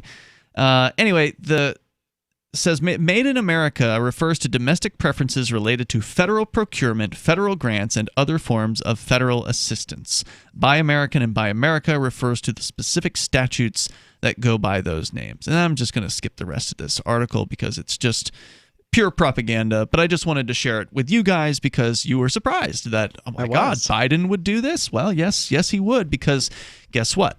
He gets money from the same corporations that Trump does. It is just handing more power to the government. That's right. And those corporations. I just want to know where my $1,400 check is. I need to buy more Bitcoin. Yeah, when's that coming in? I don't know. I thought you said they were going to do that. No? They were going to do what? I thought they were going to do that. What's going on with that? The $1,400 stimulus checks? It's in Congress right now, presumably. So they haven't finished the back scratching. Yeah. I remember there was a weekend that I really thought we were going to get our last stimulus check in August, and we didn't get it until January. That's the government for you. There's more coming up here, and your calls and thoughts later on Free Talk Live.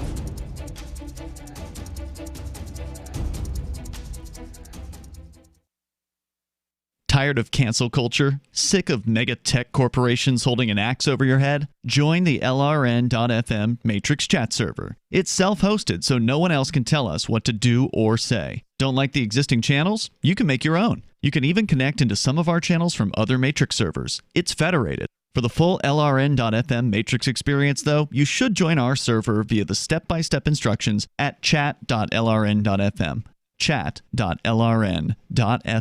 Having taken her father's throne, Sarah Calhoun has fallen out with one of her best allies, and her brother Nathaniel heads into Imperial Philadelphia with a reckless plan. Her uncle Thomas, armed with new powers and new allies, aims to remove Sarah from her throne and from the world of the living. To survive and to gain the strength she needs to fight an impossible war, Sarah must unite the Mound Builder Kings to enact an ancient rite that will propel her beyond mortality. Servant Daughter by DJ Butler is the newest entry in the Dragon Award-winning Witchy War series from Baen Books at BaenBooks.com. Are you tired of governments murdering people around the world? Stop using their money. There is an alternative. Bitcoin is a stateless, free market, non-political currency. Bitcoin cannot be inflated or controlled by any government. By using their money, you are helping the state. Stop doing it! You have an incredible alternative available now. Learn it, use it, spread it. Get started with Bitcoin at Bitcoin.com. That's Bitcoin.com. Divvy's been a pretty good investment for Free Talk Live. Their ad campaign started in September 2019, and from mid-March to mid-July, the values soared by 10 times. It's not too late. Divvy's new wallet hasn't even released yet, and other things are happening that I can't even say on the radio. If you want to invest and potentially do well, go to DivvyProject.org. I can tell you that FTL is deepening its partnership with the guys from DivvyProject.org. Past performance is not an indication of future profit. DivvyProject.org. DIVI Project.org.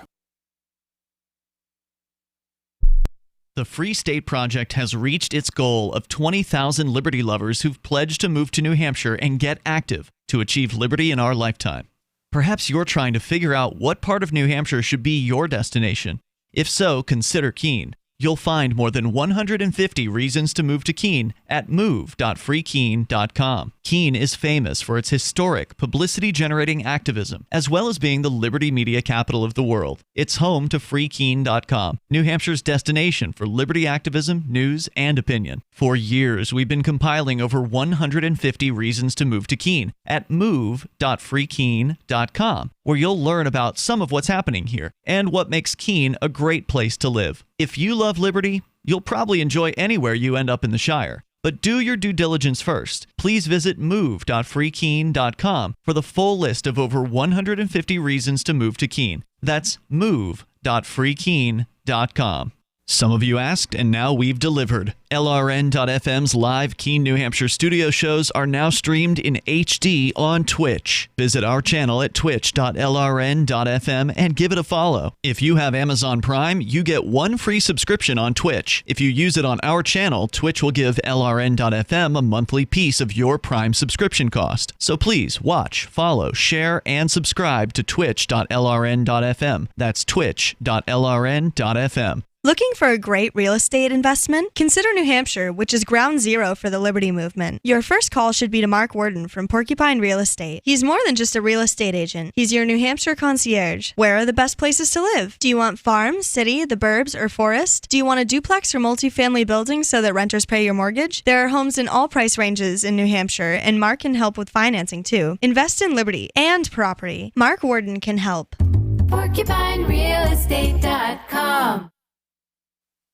Our Matrix server is about as free as internet chat can be. Join the existing rooms or create your own at chat.freetalklive.com.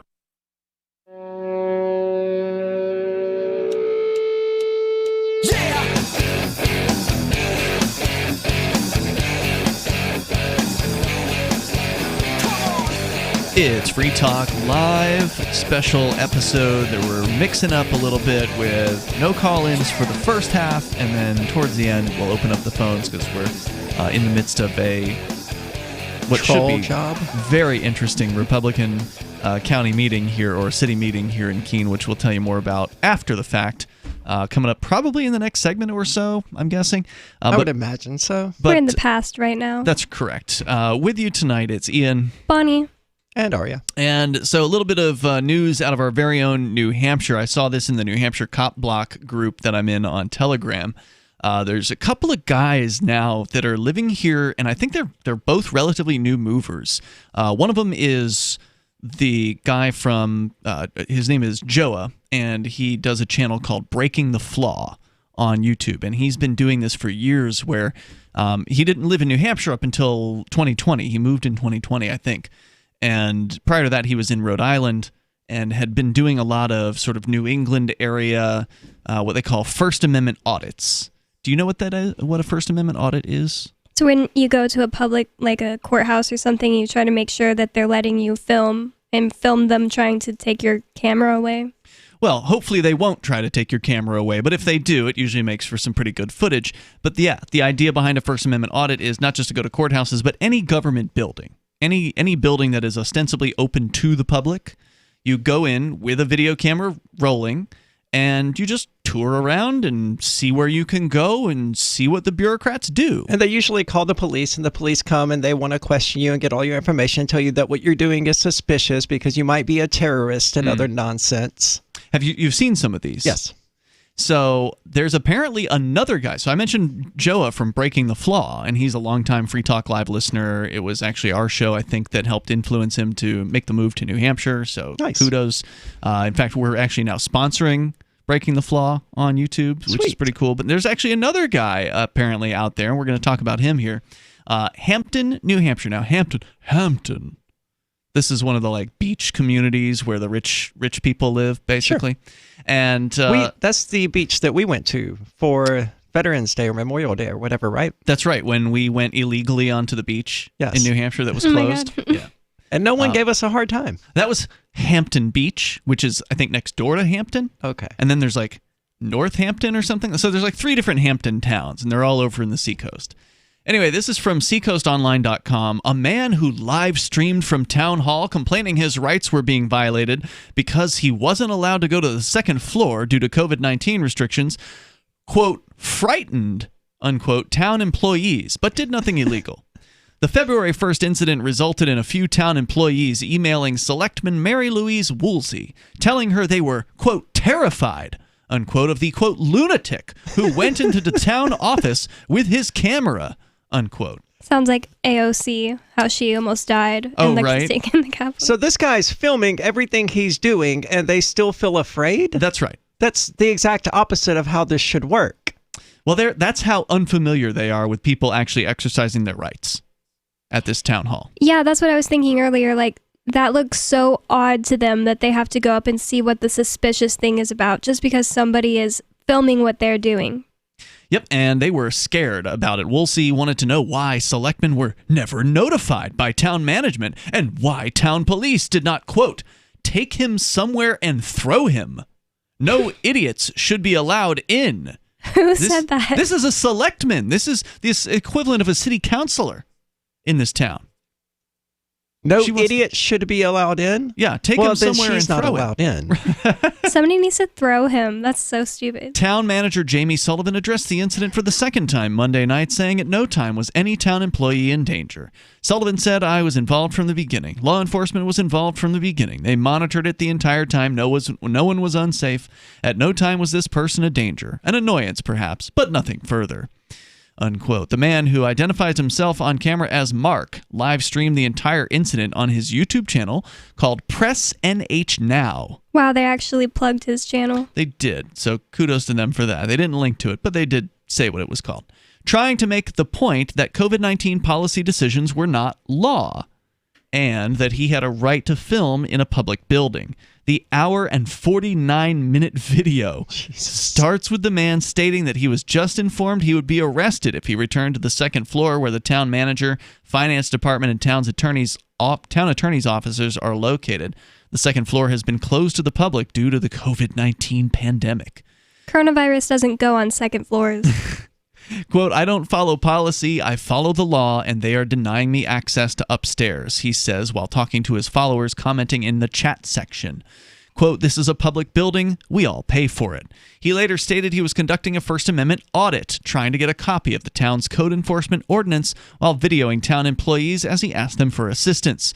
Quote, you guys are looking bad, he says, while informing his viewers the town is violating the Freedom of Information Act after he was told he could locate it on the town's website. Quote, this is unbelievable, he said. He left for a short period to visit the library after being directed that a copy of the ordinance was there, but returned shortly later after finding out that it was from 2019. He eventually left Town Hall after a town employee printed out the entire 2020 ordinance book for him. Sullivan told Wolseley the man is known to police and has done similar audits in other communities. Who was Sullivan again? This is the town manager. Okay. So it sounds like he's at least being reasonable about it and trying to, yes, the police are aware of him. He's not doing anything wrong, though. Yeah, it sounds like the police handled this professionally. Yeah. And the town bureaucrats, on the other hand, or some of them, the elected people, just did not know how to handle this. According to his YouTube channel, he's done audits in Bedford, Franklin, Rochester, and Salem. He appears to mimic other YouTube activists who've gone into town halls and police departments all over the country to film employees and patrons and see if they will interfere with their constitutional rights. It's basically like a test. That's why it's called an audit. Right. They want to see what they'll do. And if they screw it up and they arrest him, well, then he's got a lawsuit and he can cash in. So basically, these guys that are doing these First Amendment audits are providing a real service to those of us who actually appreciate freedom and freedom of speech and the right to record video. So I'm grateful to them. Have you ever done one of these? I mean, essentially, whenever you go to a place and record video, it's the same thing, whether you're going there for the intention of a quote-unquote First Amendment audit or not. So I have not done a First Amendment audit, but I have recorded in a ton of government buildings. So ultimately, the same thing. Yeah, they just passed their test. I recorded Ian in the town hall last week. I think it was last week, but I did a bad job because I was recording Ian and I was supposed to be recording the bureaucrat lady. Well, but we don't know if it was a bad job yet because we haven't actually reviewed the footage. But Bonnie helped me challenge a parking ticket last week at Keene City Hall. And actually it was interesting because it wasn't actually the parking ticket. It was a $60 collections notice that I'd received from a private collections company that was trying to collect a debt that they said that the church owed to the city of Keene. And I'm like, well, wait a minute, this is based on a parking ticket? Well, I would always challenge a parking ticket if I found a parking ticket on any car I was driving. So I know if I got a parking ticket, I challenged it. So there's no chance this should have gone to collections. It should have gone to court. So that's what we went to the city to do. And what they said was pretty revealing. I'll share that with you coming up here in moments. And I hope we got it on the video. More coming up.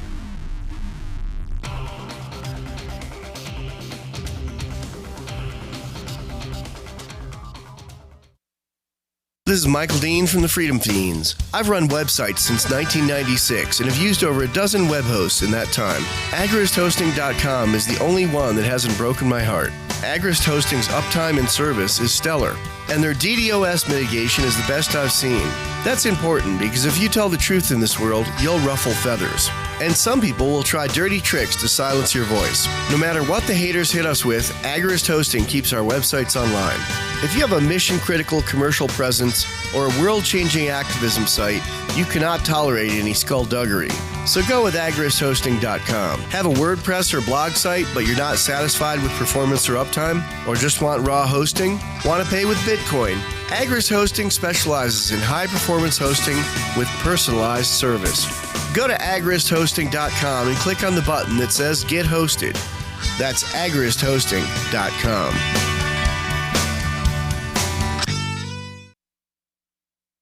We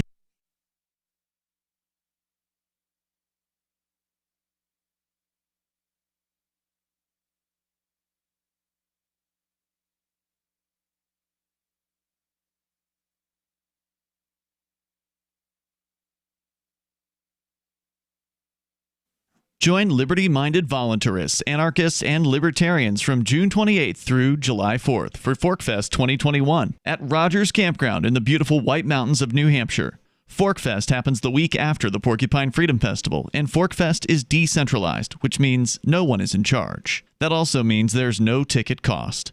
Just reserve your camping, RV site, or motel room with Rogers Campground for June 28th through July 4th. Where better to celebrate Independence Day than around other freedom-loving activists in the Shire?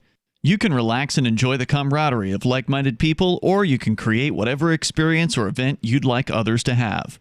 If you're planning an event for ForkFest, be sure to let others know in advance. You can connect with fellow ForkFesters via the unofficial Telegram chat or the ForkFest forum. Links to those are on the unofficial website, forkfest.party. Mark your calendar for June 28th through July 4th, 2021. We'll see you at forkfest.party. Are you tired of governments murdering people around the world? Stop using their money. There is an alternative. Bitcoin is a stateless, free market, non-political currency. Bitcoin cannot be inflated or controlled by any government. By using their money, you are helping the state. You have an incredible alternative available now. Learn it, use it, spread it. Get started with Bitcoin at Bitcoin.com. That's Bitcoin.com. So you've heard all 3 hours of the latest episode of Free Talk Live, and you're still hungry for liberty-oriented audio content? Did you know that we have another 24/7 audio stream at LRN.FM? The Liberty Radio Network airs the latest episodes of some of the best liberty-oriented podcasts on the internet around the clock. In addition to recorded content, you'll also hear live shows like Free Talk Live, originating from our Keene, New Hampshire studio. So listen anytime at LRN.FM. That's LRN.FM. I always dreamed of providing the nation with concise recaps of the week's events. One fateful summer in 1934, legendary onion mogul T. Herman Zwiebel was passing through our town to acquire an oil derrick when he overheard me calling in the oxen in my breathy baritone and offered me the opportunity of a lifetime. Yes, from the turbulent war times of the 1940s. The Onion welcomes the majestic Axis armies as conquering heroes. To the free-spirited 60s. And remember, there's nothing more cosmic than keeping your house insulated with Thermoflake brand asbestos. I can truly say I've been here for the turning of the ages. But now, viewers, my beautiful 19-year-old wife and I will take our much-deserved... You can stick it to the man and big tech. Join our FTL social mastodon at social.freetalklive.com.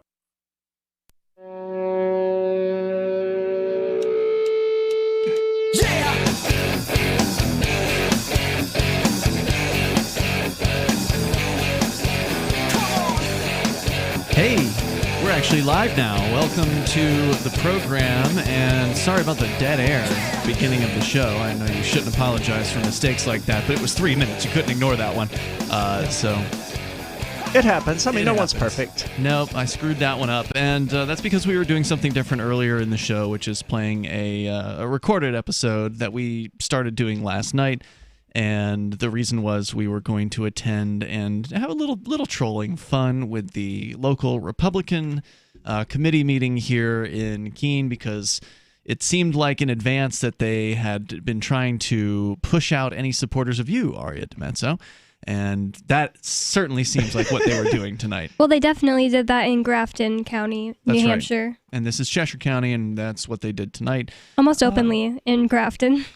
Yeah, I don't know. It was pretty openly in Grafton. Yeah. I don't know if I can share the emails that I was sent, and I would ask for permission before I did. I guess it probably doesn't matter now since the person's no longer a chair in the first place. But yeah, it was 100% in Grafton. All about you. About me. Yeah. And the fact that he and I were friends. That he was your supporter. Yeah. Specifically.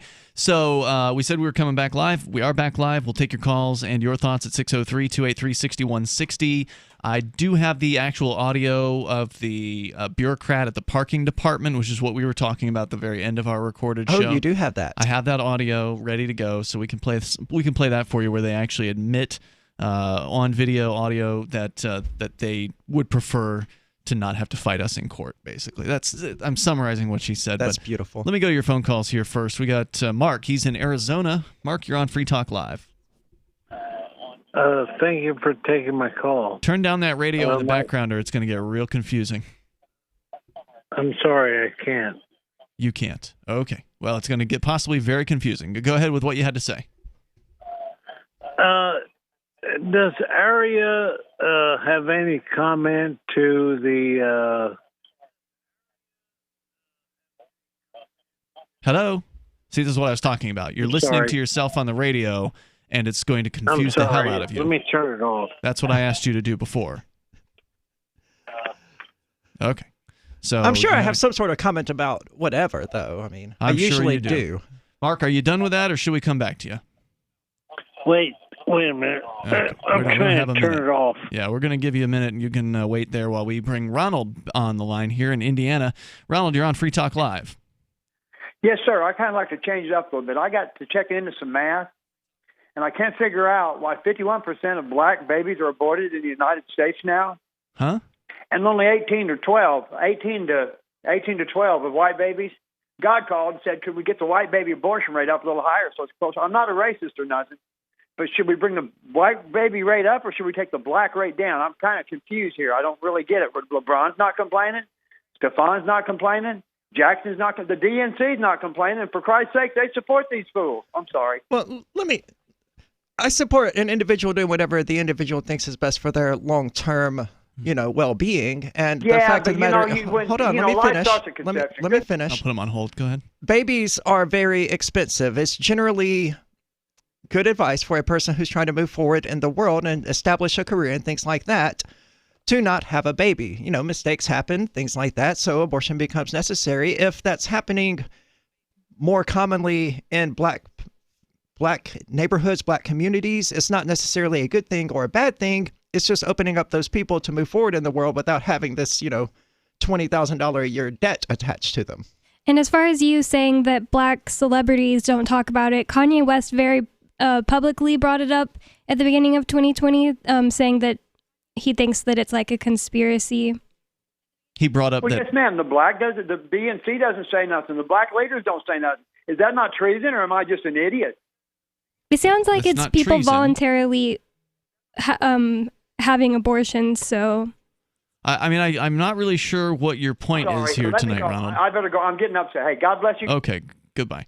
603-283-6160. I'm not sure what the point of that call was exactly. Well, Planned Parenthood does have its origins as being a racist eugenics program, purportedly. I've never actually looked into it, but I've read it in mainstream sources. Margaret, whatever her name was, Margaret Sanger, the founder. She was just a racist. She was a straight up racist. So I wouldn't be terribly surprised to find that there is some sort of conspiracy to, I don't know. I don't see abortion as necessarily hurting any of these communities.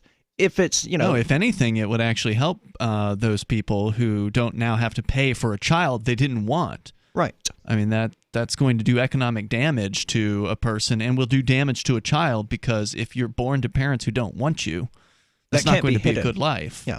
And I can only see if they mandated that abortions were illegal, that it would be worse. It would be way worse. Because abortions wouldn't go away, first of all. They would just return to the back alleys with coat hangers. Or worse. Yeah, baseball bats or whatever it is people would come up with. Let's go back to Mark. Let's give him another shot here. Mark, did you get your radio turned off? Yeah, I finally got it off. Great. Go ahead with what you were calling about.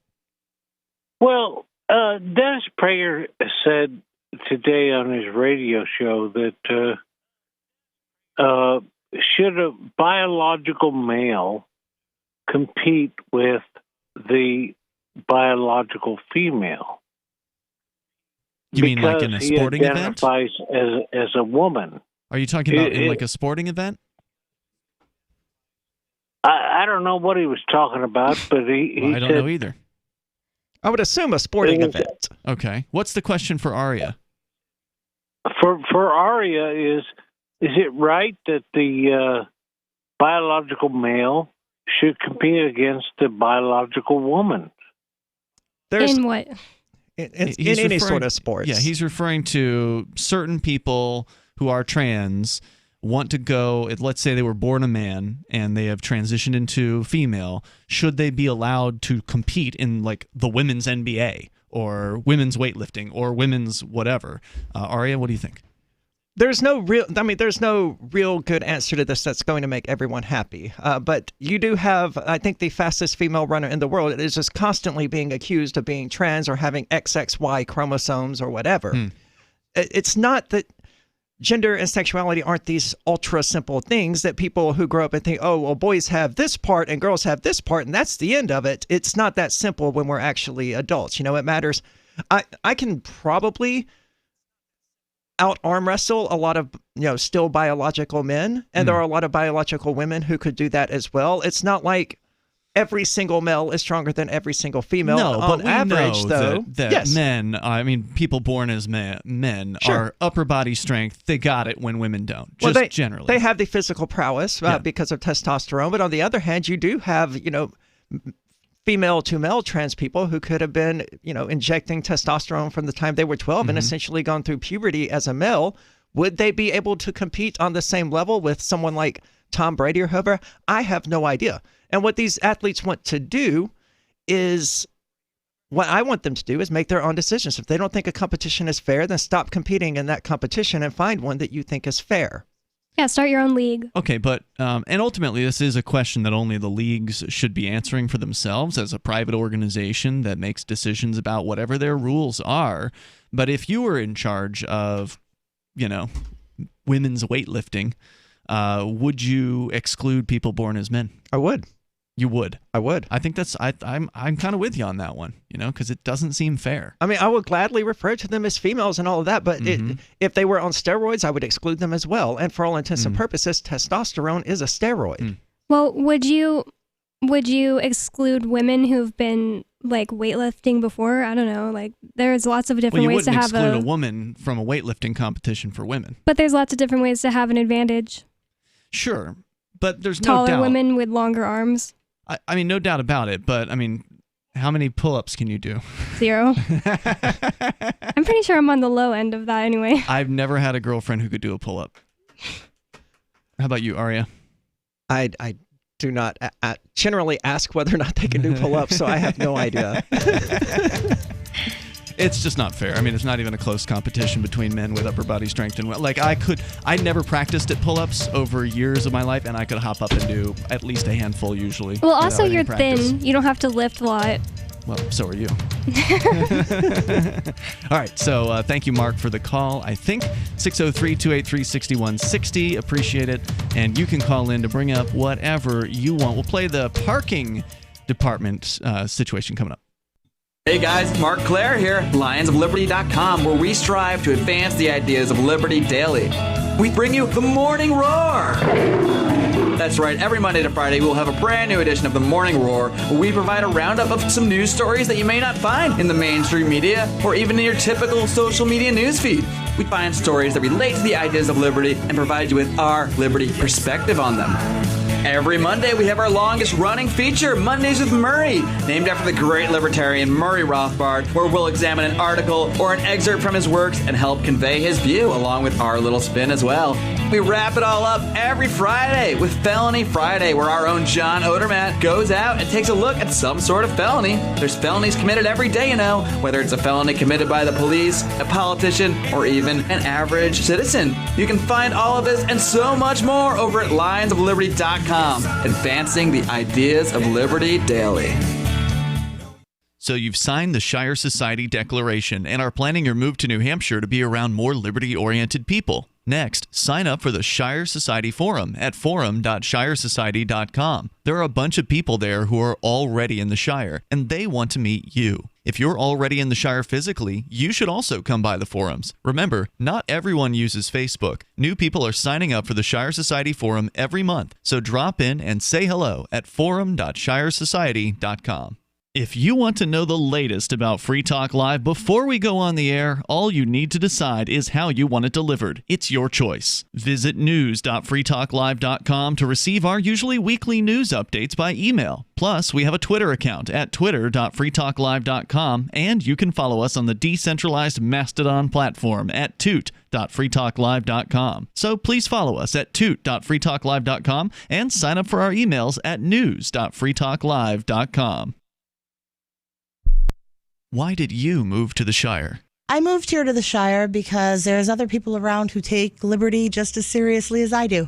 I moved to the Shire because I saw videos of people challenging authority and thought that I could get support myself. It called to me, like, do this right now. I wanted to be around people like me who got it. And once I got here, I knew there was nowhere else that I wanted to be. I've always wanted to change the world. So I moved to the Shire to join people who were actually working towards doing the same thing. The people here are awesome, loving, and positive. It was for the adventure and for the feeling of something important is happening here. And I just wanted to come to sort of be part of that. Visit ShireSociety.com to read and sign the Shire Society Declaration and learn the reasons why, if you love liberty, you should immigrate to the Shire. Plus, connect with others via the forum at ShireSociety.com. That's ShireSociety.com. I'm grateful to have heard from some of our satellite listeners recently. I appreciate knowing that people are out there who like what we do and are willing to support it financially. LRN.FM's free-to-air satellite feeds blanket most of 2 continents. It was my goal to put our channel there so people without internet could receive our programs and feed pirate radio stations. We started a fundraiser on Patreon a few years ago to back the satellite channels. I recently announced that I was considering canceling the feeds, and donations increased from 15 to 20% of our costs, which are around $1,000 per month. That's a good start, and to incentivize more contributions, the Shire Free Church will be matching every dollar. Can we reach $500 per month? With your help, we can. You can join our satellite fundraiser for just $2 a month at fund.lrn.fm. If we raise enough to keep both of the channels on the air, awesome. If we raise more, I'll add more channels. If not, we can shut them down and go internet only. It's up to you. Thank you for your support. fund.lrn.fm. Don't miss a moment of Free Talk Live. Get our archives daily via our podcast at feeds.freetalklive.com.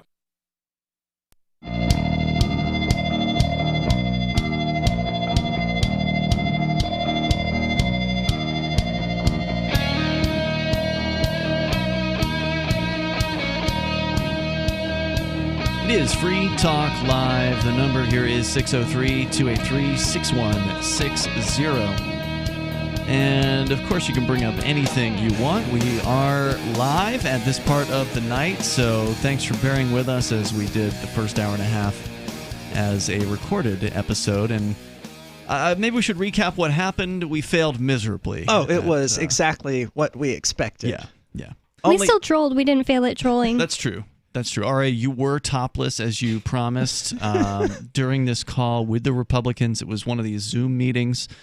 There were, about 20, I would say, people on this? Maybe a little more than that, 20 or so, 20 and change I can people. check the actual video I took, but I think it was at least 21 at one point, and then Matt Roach came on, so I think the total was 22. I think we had, 7 or 8 votes for you compared to, they had 17 for the other person. Yeah, they stacked the deck significantly harder than we did. Yes, with everyone who was over the age of 60 or 65 that are Republicans in Keene.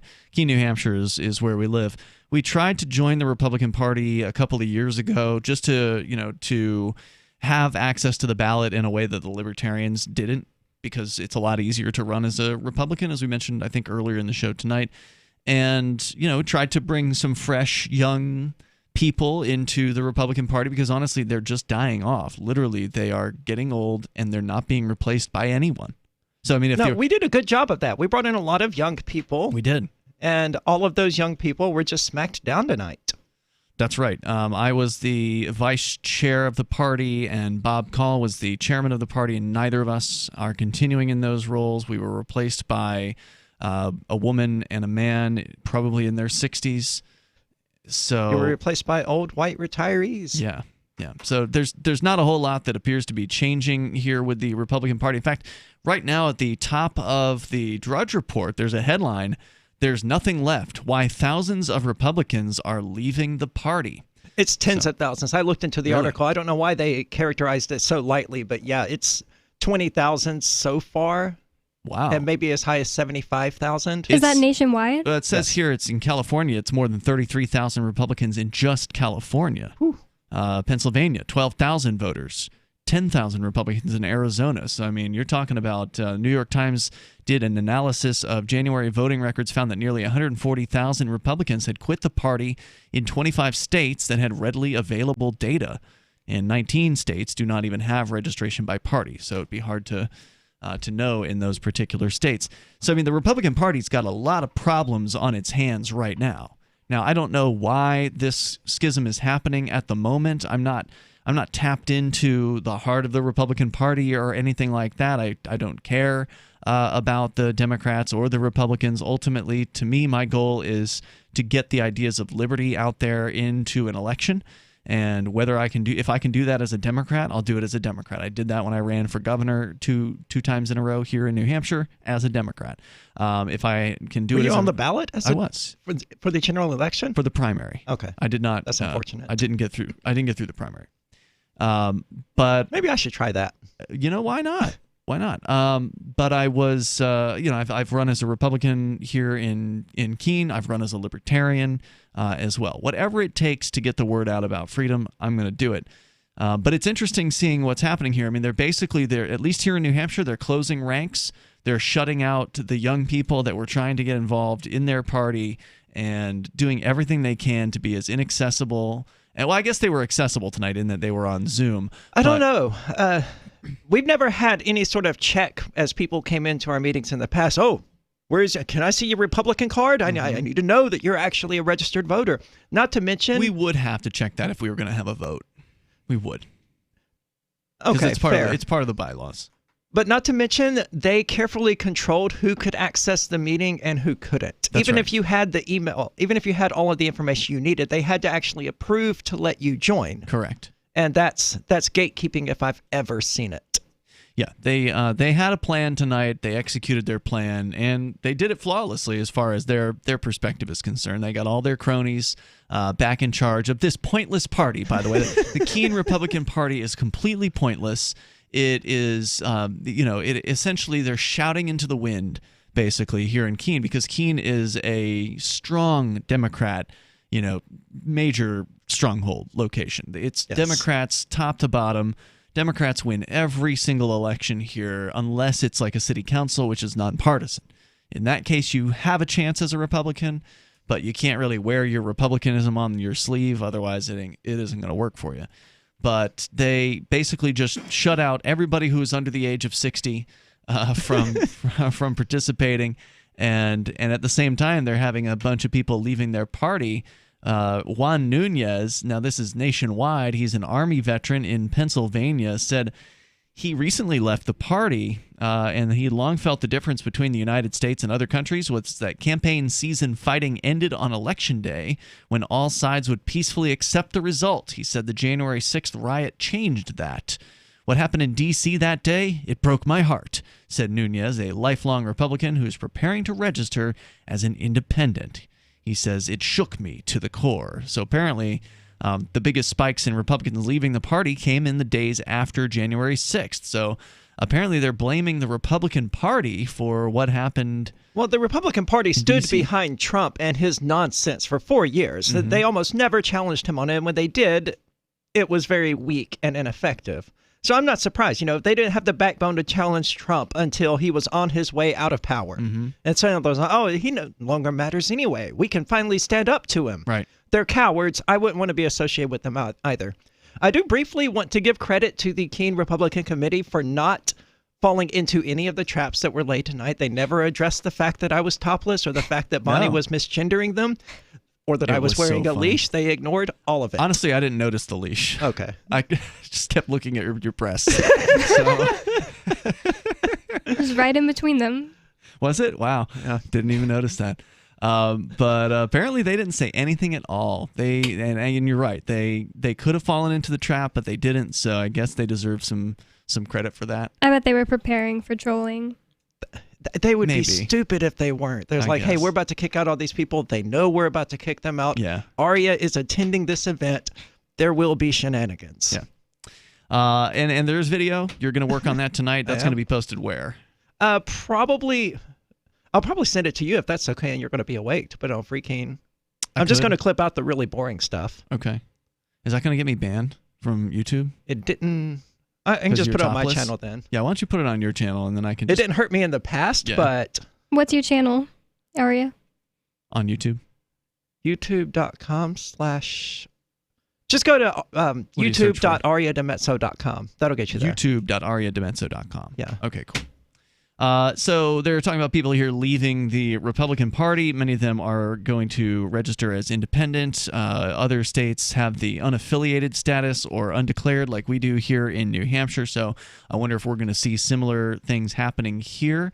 And, you know, in some places there have actually been, I think it was Oregon, where the Libertarian Party had a fight, which, of course, they're always fighting about something in the Libertarian Party. But in this case, there were actually two competing Libertarian parties who were trying to, like, be the real Libertarian Party. And I don't know exactly how that panned out or if they're still fighting. I'm sure they're still fighting. But, you know, how does that work exactly with, like, in New Hampshire with the Republican Party here? If we, like, filed to say that we're the one true Republican Party of Keene and these other people are, you know, illegal usurpers or something like that, it probably wouldn't do anything at all. But we're more principled in the ideas of freedom than them.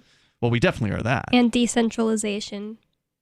I don't Absolutely. know. I don't think it would probably fly because, as we learned tonight, the Republican Party is entirely centralized and entirely top-down controlled, meaning that everything comes from the state party on down, and if you don't align with them, then they will stop you.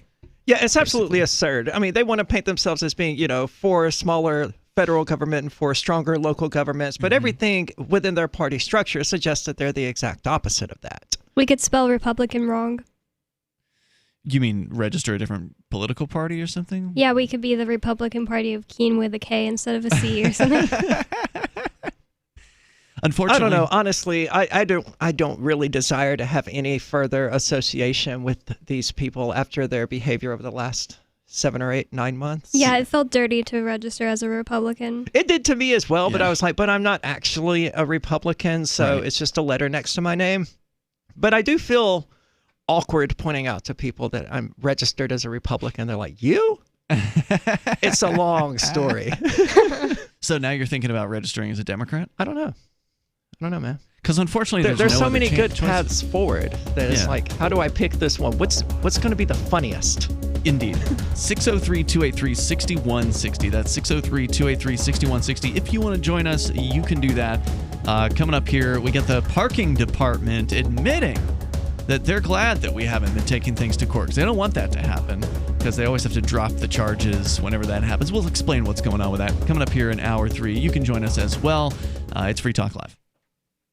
Want to accept Bitcoin at your online store? There's a good chance you already have what you need: a WordPress using WooCommerce and a Bitcoin address. Now all you need to start taking Bitcoin payments on your website is the AnyPay app on your Android or iPhone. Just paste your Bitcoin address into AnyPay, then connect it to your website with our one-click plugin for WordPress. Now your website takes Bitcoin, start to finish in 15 minutes or less with no complicated steps. Download AnyPay from the App Store today. There are lots of ways to listen to Free Talk Live. Our podcast has been around since podcasts began, and now the FTL feed is loaded with content besides our full show archives. Did you know that we make it easy for you to customize your podcast subscriptions? We have different feeds, one that includes only our full shows, one with just the Daily Digest, and our main feed that includes everything. You decide what you listen to. It's quick and easy to customize your feeds at feeds.freetalklive.com. That's feeds.freetalklive.com.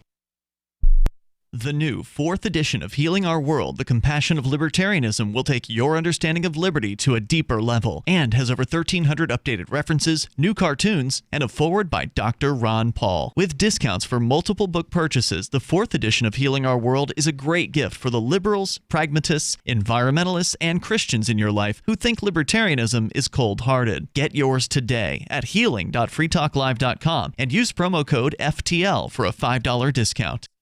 What if you want to hear the latest episode of Free Talk Live, but all you have is your phone, you forgot to download our archive, and you have no data connection? You can call our Listen line at 641-793-0191. That's a long-distance number, so you may incur charges. If not, listen as long as you want. 641-793-0191. The Free Talk Live Listen line, 641-793-0191. You're listening to the live edition of Free Talk Live. Hour number 3 is next after the news here on the Liberty Radio Network at LRN.FM. Presenting their side, I'm Lisa Lacera, Fox News. Day one as House impeachment managers try to convince the Senate that former President Trump is guilty of incitement of insurrection. Impeachment managers are detailing months of tweets and public statements from the former president. Donald Trump told his supporters they are stealing the election. They took away your vote. It's rigged. Pennsylvania Democrat Madeline Dean says state officials were threatened. Pressure was put on lawmakers, the Justice Department, and the Vice President. California Democrat Ted Lieu added, President Donald J. Trump ran out of nonviolent options to maintain power. Democrats say it all culminated in the breach of the Capitol on January 6th during a pro-Trump rally. The former president's legal team presents its case later this week. At the U.S. Capitol, Jared Halpern, Fox News. A federal judge has ordered Dominic Pizzola, the man seen smashing a window at the Capitol, and a member of the far-right group the Proud Boys, held without bail pending trial, saying his release would pose a danger to the community. Pizzola faces numerous felony charges. If convicted, he faces over 60 years in prison. New guidance from the CDC on mask wearing. Wearing any mask is better than none, says the CDC, but 2 masks may be better than 1. Director Rochelle Walensky says researchers found 2 methods that helped reduce exposure by more than 96% in laboratory tests. Wearing a cloth mask over the procedure mask and knotting and tucking the ear loops of the medical procedure mask. The recommendation comes as Dr. Anthony Fauci warns a more contagious variant from the UK could become dominant in the U.S. by the end of next month. Rachel Sutherland, Fox News. 3 new mass vaccination sites are being set up in Texas at stadiums in Dallas, Arlington, and Houston. America is listening to Fox News.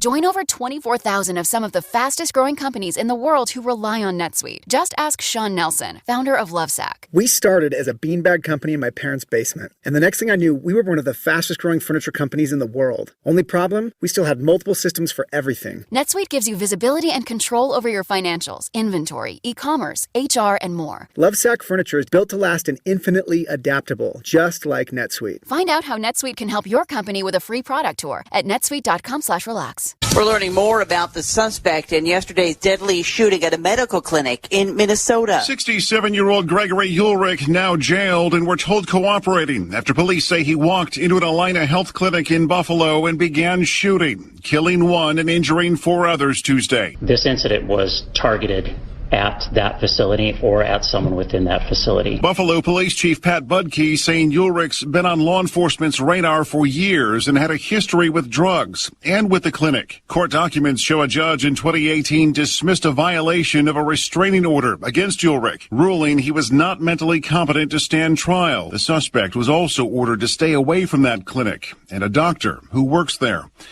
Jeff Manasso, Fox News. President Biden announcing sanctions against military leaders in Burma responsible for the February 1st coup.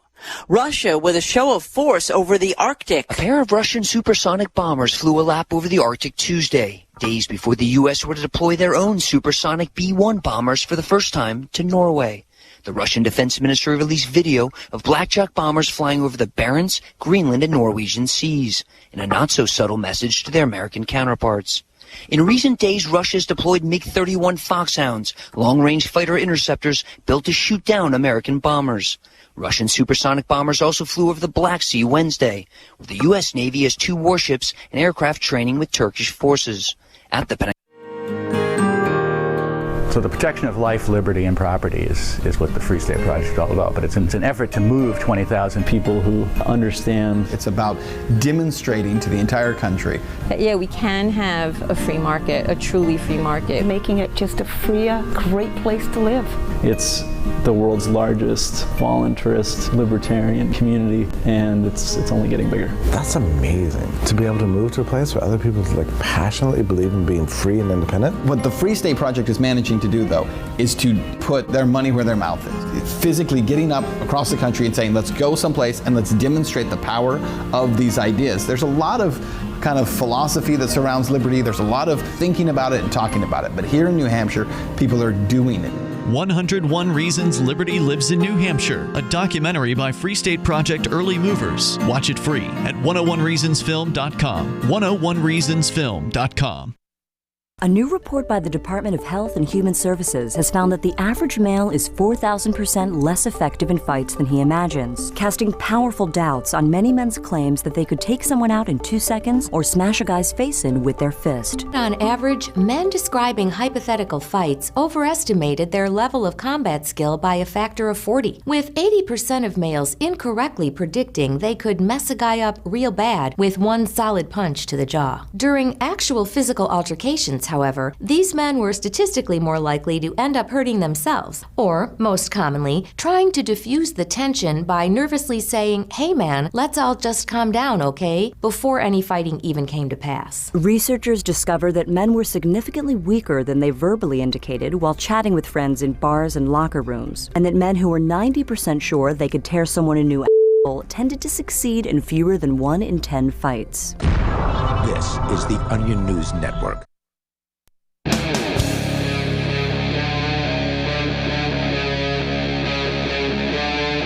Free Talk Live. It is Free Talk Live. We're kicking off the third hour here. The number is 603-283-6160. If you want to join us, you can. And you can take control of the airwaves. Here tonight, it's Ian, Bonnie, and Aria. And, of course, you can bring up anything. That is the point here at 603-283-6160. We'll go to your phone calls and thoughts coming up here in just a moment. I did mention that it was earlier, I think, in the last hour when we were doing the recorded part of the show tonight. We are now back to being live, unless, of course, you're listening later on, in which case then we're always recorded. But if you're listening live from 7 to 10 at night Eastern, then you're now hearing us live. And what I was saying was there was a situation where I received a notice from a collections agency that I owed the city of, not I, but the church, the Shire Free Church, owed the city of Keene $60 for a parking ticket. And my response, of course, was that can't be, because every parking ticket that I've ever received, I've challenged in court. I've demanded my court date, and usually they drop the ticket. Right. Because they don't want to go to court. So, which means that anyone who's willing to walk in there and request a court date effectively has free parking within the city of Keene. Correct. But, you know, it takes time, right? Like if you get a ticket, you have to go down to the city building and you have to go up to the parking window and you have to, you know, deal with them. So a lot of people, they don't want to spend time. They don't want to have to go to court, because you do have to also be willing to go to court as well. True. It takes their time too. It does. And that's why they don't want to do it. They don't want to go to court because it's only a $10 ticket. And their prosecutor has other things he'd probably rather, or she would rather, be doing.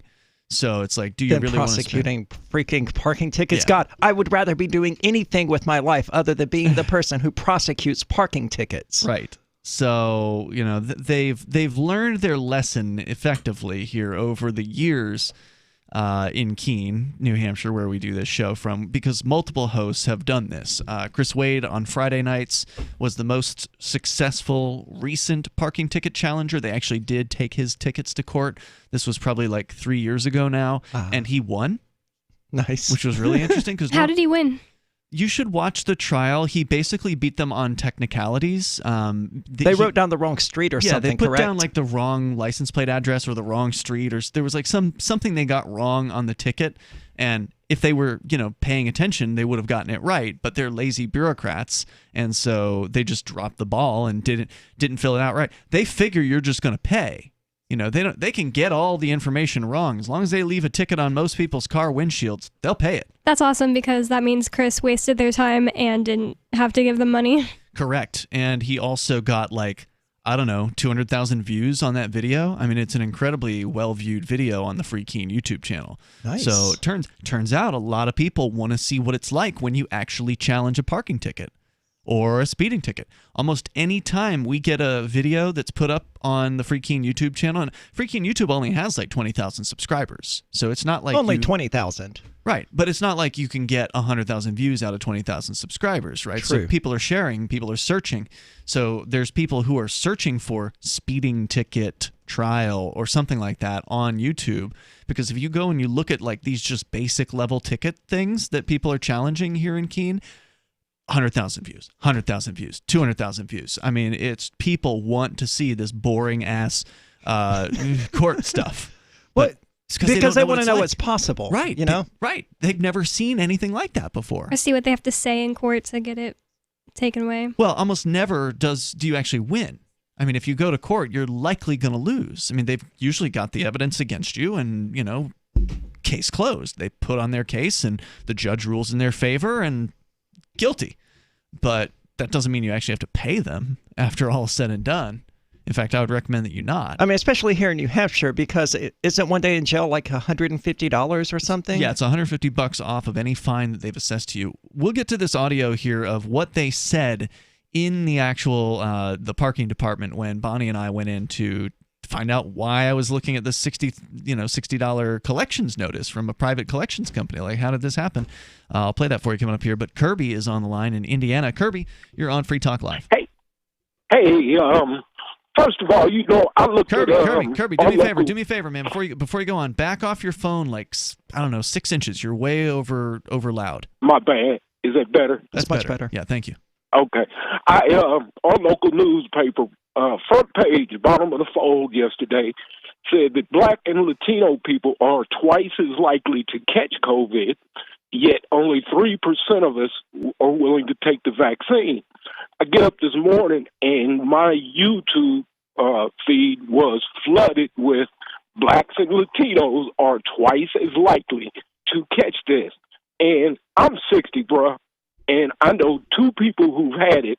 One is a nurse who works exclusively with old people, and one was a cousin who was 85 and already had a bad heart.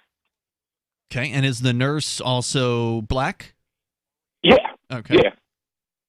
She said she got sick as a dog for about 2 weeks and then felt great. Yeah. I mean, there's just not a whole lot of evidence in my personal life of anybody getting any serious ramifications from this particular disease. Everyone I personally know and am associated with who has had it was sick for maybe like 24 hours with a relatively mild cold, and then they felt better. But no, they had to quarantine for 2 weeks because they might kill someone's 85-year-old grandma who's probably going to die in the next year or two anyway. Had to miss work because of that. So, Kirby, you were just calling to share your personal experience on this. You don't feel like this is a just wanted to share that, and I saw Fauci and his crony this morning telling us we ought to wear 2 masks. Oh, yeah. Yeah, I was just hearing it on the news break at the top of the hour. The CDC is apparently now recommending 2 masks, apparently. Well, of course, because all of their followers are now beginning to wear 2 masks to just show how much they adhere to the state religion. So the high priest had to come out and say, yes, 2 masks. You are the good flock. You are the good children. Kirby, thanks for the call tonight. I appreciate hearing from you. The number is 603-283-6160. So just threw this video together here on. It's not even online yet. I don't know if I'm gonna put it online because there's really not that much to it. But here's the audio. All right, we're gonna go to the parking department and find out why they sent this collections notice for $60. When they know that we always challenge our tickets. So let's see what they say.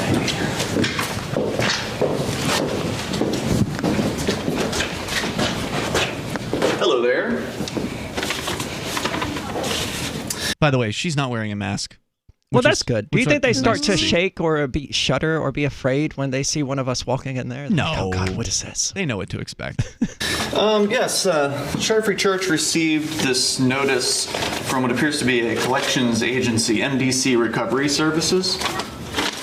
And it surprises me because any ticket that I get, I always challenge. So. It looks like this. Oh, I bet you it did go to court. And what happens is, unfortunately, because I was like, we haven't had anything in a long time. Yeah. I like it that way. Could you hear that? No. Yeah. Okay, it's the hardest part of the video to hear. She says, we haven't had anything in a long time. I like it that way. So that's basically the admission right there. Basically, the rest of it's just her saying she'll take care of it. And so I don't have to worry about the $60. But the statement is, we haven't had anything in a long time, meaning we haven't had to deal with you in a long time. Yeah, I she like knew it that Ian. Way. Yeah. Oh, yeah. I have no doubt she did. But she was basically admitting that, we haven't had to take any of these tickets to court or deal with them in a long time, and that's the way we like it. We don't like it when the little people start challenging us and fighting their tickets and asserting their rights. If you don't pay the ticket and you don't pay the fine, you're going to cost the government more money than it would be taking in if everyone paid them. So they rely on people sort of going along to get along. They rely that people are inconvenienced by their processes, that court is a pain in the butt. No one wants to go.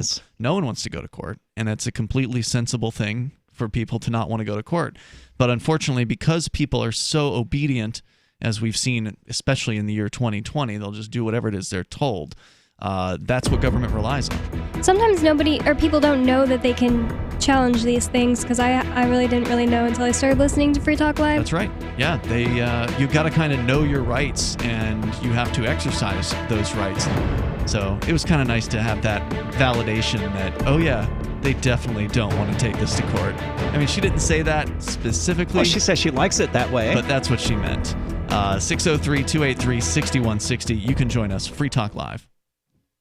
What if the United States and the Soviet Union had fought on land, sea, air, and the astral plane, struggled for dominion across parallel dimensions or on the surface of the moon? What wonders would have been unveiled? What terrors would have haunted mankind from those dark and dismal dimensions? Come closer, peer through a glass darkly, and discover the horrifying alternative visions of World War III from some of today's greatest minds in science fiction, fantasy, and horror. Weird World War III. Available now from Baen Books at baenbooks.com.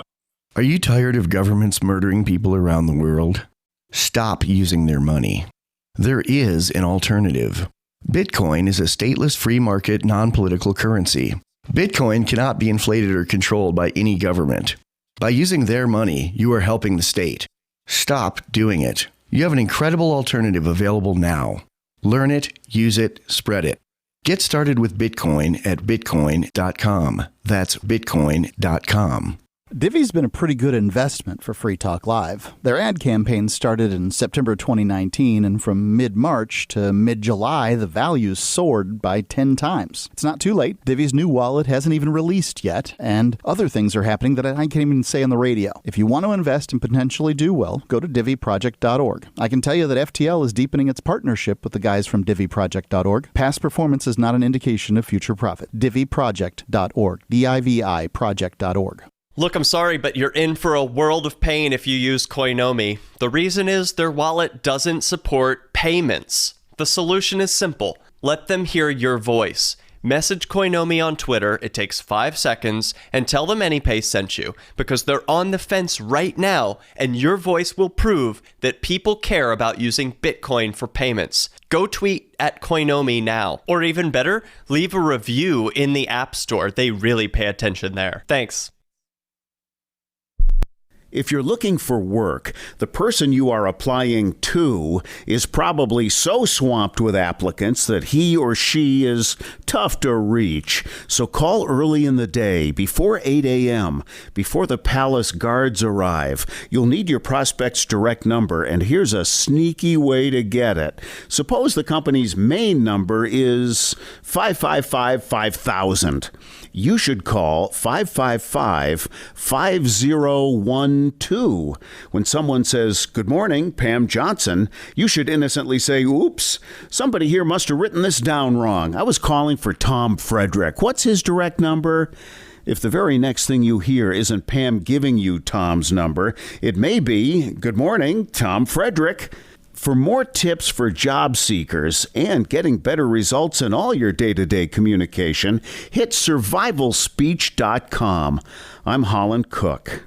Tired of cancel culture? Sick of mega tech corporations holding an axe over your head? Join the LRN.FM Matrix chat server. It's self-hosted, so no one else can tell us what to do or say. Don't like the existing channels? You can make your own. You can even connect into some of our channels from other Matrix servers. It's federated. For the full LRN.FM Matrix experience, though, you should join our server via the step-by-step instructions at chat.lrn.fm. Chat.lrn.fm. Cell 411 is a free app for Android and iOS that replaces government-controlled 911. Cell 411 allows you to preset a group of friends or private organizations to show up at any emergency. Cell 411 is a nightmare for the state because it proves their so-called services aren't needed. Cell 411 has had thousands of installs, and of course it's covered by the BIPCOT no government license. Cell 411 because your friends won't shoot you when you're in trouble. Without the government, who would build the emergency services? You and Cell 411. Get it today at getcell411.com. We're still not sure why you'd want to watch, but our video feed is streaming nightly for free at cam.freetalklive.com.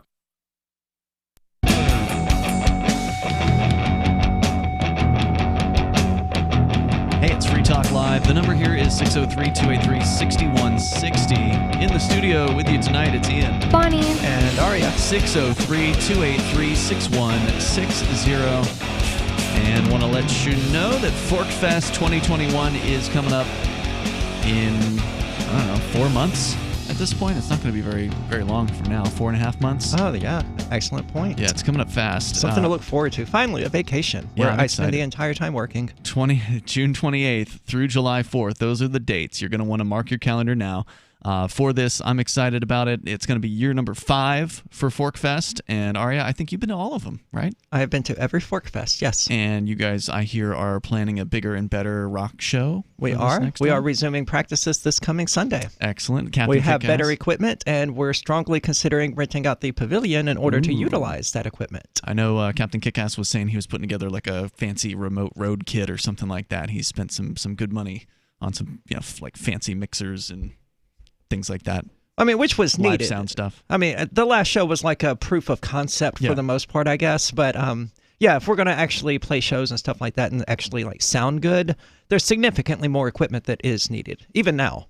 Yeah, you guys are loading up and getting ready to go for that. Now, it's up to you what you make out of ForkFest. So, Aria wants to play a rock show? Cool. Somebody wants to do a poker table? Right on. That happened last year. The boys from AnyPay are going to put together an even bigger dome, from what I understand, or an We're even going more to show awesome. up one year, and the entire campground is just going to be a giant dome. That'd be awesome. And then it'll be this town of Lancaster, just a giant dome, and eventually it'll just be a Simpsons episode. So they're doing that this year, and I'm excited about that because they always throw some great parties in the dome. So Are they that's doing this coming for back. ForkFest or Both? Okay. They're going to be there at both the Porcupine Freedom Festival and ForkFest. So you want to join us? Come on out. It's June 28th through July 4th. You know there's not going to be anything to do this summer. It's not looking like it. They're not going to open up venues all of a sudden. There's not going to be all of a sudden a bunch of concerts. And even if they do, I imagine the kind of people who are listening to the show aren't going to have their special little "I've been vaccinated" hall pass to attend these things in the first place. To the ticket master requiring a vaccine or their little health pass or whatever they call it. I don't know if it's true or not, but I'm told that Rogers isn't even putting empty spaces between campsites this year. I heard that rumor as well. It wouldn't surprise me.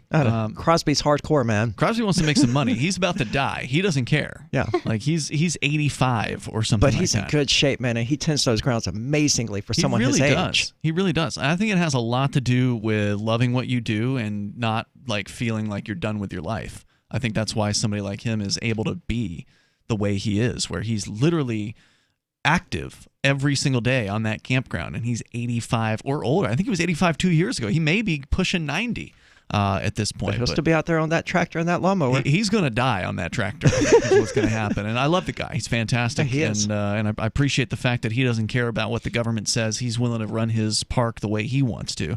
And that's why I think it's a perfect marriage. ForkFest, decentralized libertarian camping event at Rogers Campground. Book your RV site, your campsite, or your motel room now for June 28th through July 4th, and we will see you there. You can visit forkfest.party if you want to learn more about the event. Let's go to Anarcho-Republican calling from Montana. You're on Free Talk Live.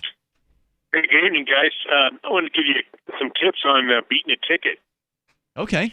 One of the worst kind of tickets that, it's all judgment is the so-called running a red light ticket. I'm not talking about somebody blows through a red light, doesn't care, is reckless. It's basically a judgment call. And you have to have if your front wheels, I believe, if they're just in the crosswalk, you're not really running the light. Well, I was going to work one morning, and I used to live in the city. There were lots of lights I went through, and finally this cop pulls me over, and he gives me a ticket for running a red light. And I knew I I was told, yeah, you can ask him where were my front wheels. So I said, where were my front wheels? He says, I'll tell you in court. Mm-hmm. That's what he told me. So when I get to work, I look at the ticket, and it just said Gish Street. Well, I mean, no, it just said First Street. Mm-hmm. So First is a huge street. And I said, well, who knows how long he was behind me. When I noticed him, it was several lights back. So that was the argument I was going to make, because I'm not sure what he's saying, what he's accusing me of. So when I get into court... Which of these red lights that I ran is he ticketing me for? Right, so he's saying at some point you ran a red light on First Street, which has multiple red lights on it. That's all it said. Mm-hmm. Yeah, that's all it said. So when I get into court, I bring it up to the judge, and I brought up what I said. I asked him to show me where my front wheels were. He told me he would tell me in court. So now I'm asking him, where were they? Because I don't even know which street you're talking about. I don't even know how to defend myself in this situation. Mm-hmm. Well, the judge, he says, well, wait a minute. I have a copy of the ticket right in front of me. It says First and Gish. And I looked at my ticket. My ticket doesn't say that. Oh. See, when I decided to fight this, he went back to the ticket and changed it. That's not fair. Wow, that sounds so illegal. So they dismissed that one. So, yeah, watch your tickets so they don't get close. Another thing is a lot of times there's these, whenever you see a trap, and what I mean by a trap is you'll have 3 or 4 cops lined up, and people are going across the street, or they find some shortcut, basically. Mm-hmm. And then they put up some signs, and all of a sudden you see people get pulled over, one after the other, and they give them all tickets. Well, those are traps. And sometimes what happens is it's just that the signage is confusing. And one time they did that to me. They gave me a ticket. They gave everybody else a ticket for that. Then a week later, they changed the signs. Then a week later, they changed the signs again. Well, I took pictures of all the signs. And when I went into court, I was told I went into court, they said, anybody who's challenged this, it's dismissed. Wow. But I thought about all those people who didn't challenge it. They all paid it. 99% of people who didn't challenge it. So, if you got the goods on them, it doesn't even matter if you win. See, like I think you're great for saying this, and I appreciate you sharing these stories. But what matters is whether you challenge it, because if, as you pointed out, even 10% of people challenged these tickets, it doesn't have to be everybody. It doesn't have to be a majority. If it were just 10%, 5% of people who challenged these tickets, speeding tickets, red light tickets, whatever BS fundraising tickets we're talking about here, they'd have to drop them left and right. They don't have the prosecutors. They don't have the court time. Well, you're talking about overwhelming the system. That's exactly what I'm talking about. Yeah. And it would be easy to do with just 10% of people. 10%, yeah. You wouldn't need a whole lot of people, just people willing to... They count on compliance, like you were saying, with everything. Yeah, and here's the other here's the other trick. But thank you for the call tonight. I appreciate it. Here's the other trick. And I don't know what the rules are in Montana. As you mentioned, Aria, here in New Hampshire, it's $150 a day credit towards any kind of fine that you get. You can just sit it off in jail. And which isn't good because that's a taxpayer expense, but you didn't ask to be there. You don't have to do this, though, because the trick is, as long as you're willing to, they have no real control over you, because usually people are so afraid of jail that they will do anything they can to avoid it. So as long as you're willing to go to jail. Yeah, but jail for 3 or 4 days is nothing. I agree with you. But here's what happens. If you get sentenced, if you're found guilty of red light camera or whatever, we don't have those here in New Hampshire, but if you're found guilty of speeding, and it's a big speeding ticket, like $100+, you're going to have to spend a whole day in jail for this. As long as you say, I'm willing to go to jail, the judge will not, the judge will do everything they can, besides like dancing a jig in front of the court, to stop this. So what would they do? But like, would you rather do? Can you do community service instead? And I'll say no, because no, they'll say no. And then I've seen somebody do that, and then the judge will say, "Well, I'm going to give you a month to think about it," and then they'll reconvene. Well, you could just give me a day in jail to get it over with. They don't want to see. They don't want to show that happening. They don't want to. They don't want to have someone going to jail over a speeding ticket. So they'll bend over backwards to let you do community service. They're going to have to take me to jail over something stupid. More coming up here in moments. 603-283-6160. This is Free Talk Live. Free Talk Live. Dear FTL, we've got chemtrail down here in West Virginia. Be nice. You've never seen them? Contrail disappear relatively quickly compared to the chemtrail. If anybody's listening that wants to fight the chemtrails, there's things called What are you going to fight them? Wait a minute. Called Big Cloudbusters. Wad busters? I got to give UFO hoaxers more credit. At least they go out and build a little saucer and they tie it to a cardboard string. saucer. And I'd love to see a semi-legitimate website reporting anything on this particular issue. I just haven't seen it. I don't think you're going to get that. I just asked semi-legitimate. You want a doctor to say it? There's a bunch of websites. Doctors. Just because you're a doctor doesn't mean you're an expert or smart. Or it doesn't even mean you're a doctor. Okay, go on my website later on tonight, and I'll be Dr. Manwich, okay? Free Talk Live, 7 nights a week from 7 to 10 Eastern, live on the Liberty Radio Network at LRN.FM. Is spreading the message of liberty, cryptocurrency, and peace around the globe worth $2 per month to you? As you may already know, in addition to our internet feed, LRN.FM broadcasts on free-to-air satellite across North and Central America, as well as Sub-Saharan Africa. And we've been available on satellite for free 24/7 since 2010. The LRN.FM free-to-air satellite signal is reaching some of the most oppressive regimes in the world, and there's no doubt our ideas are making an impact. You can learn more about the channel's impact by watching the 3-minute video at fund.lrn.fm. If you'd like to help free minds globally with our ideas of liberty, cryptocurrency, and peace, you can donate as little as $2 per month via fund.lrn.fm. You can help us continue and expand our satellite broadcast to multiple continents. Visit fund.lrn.fm today, and thank you for your help. Don't forget to share the link on social media. That's fund.lrn.fm. Are you a cryptocurrency advocate? The Crypto Tip is the ideal outreach tool to help new people discover cryptocurrency. It's a printable business card-sized tip that you can give to service providers, preferably in addition to a good cash tip. When the server scans the QR code, it'll bring up an explanation of cryptocurrency, how to install a wallet, and allow them to claim the tip. If they don't claim the crypto, you get your tip refunded to you after a time period you specify. Plus, if they do claim the tip, you get an email alert. Create as many tips as you want at cryptotip.org. That's cryptotip.org. Some of you asked, and now we've delivered. LRN.FM's live Keene, New Hampshire studio shows are now streamed in HD on Twitch. Visit our channel at twitch.lrn.fm and give it a follow. If you have Amazon Prime, you get 1 free subscription on Twitch. If you use it on our channel, Twitch will give LRN.FM a monthly piece of your Prime subscription cost. So please watch, follow, share, and subscribe to twitch.lrn.fm. That's twitch.lrn.fm. I've been told no in many different ways. I give you an order and you're going to obey it. George, you can go this way. You can't do that and you have to leave here. You cannot bring signs into the rally. Walk with me. Well, I'm comfortable here, actually. Whoa. Hey. Who do you think you are? Excuse me. There is no video and audio allowed in this office. No, I have work today. You ain't going to make it. Wait a minute. Hey! Oh my God! Unbelievable! Why are you running from me? Because you're scared me. What am I being detained for? You're being served. What is this? You're being served. What is this?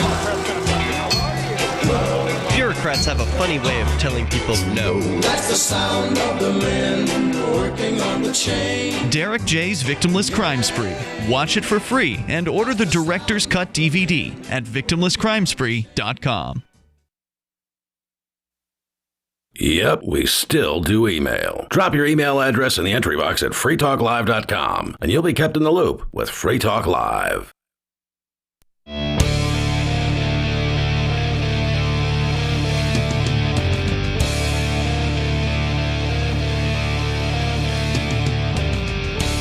It's Free Talk Live. The number here is 603-283-6160. That's 603-283-6160.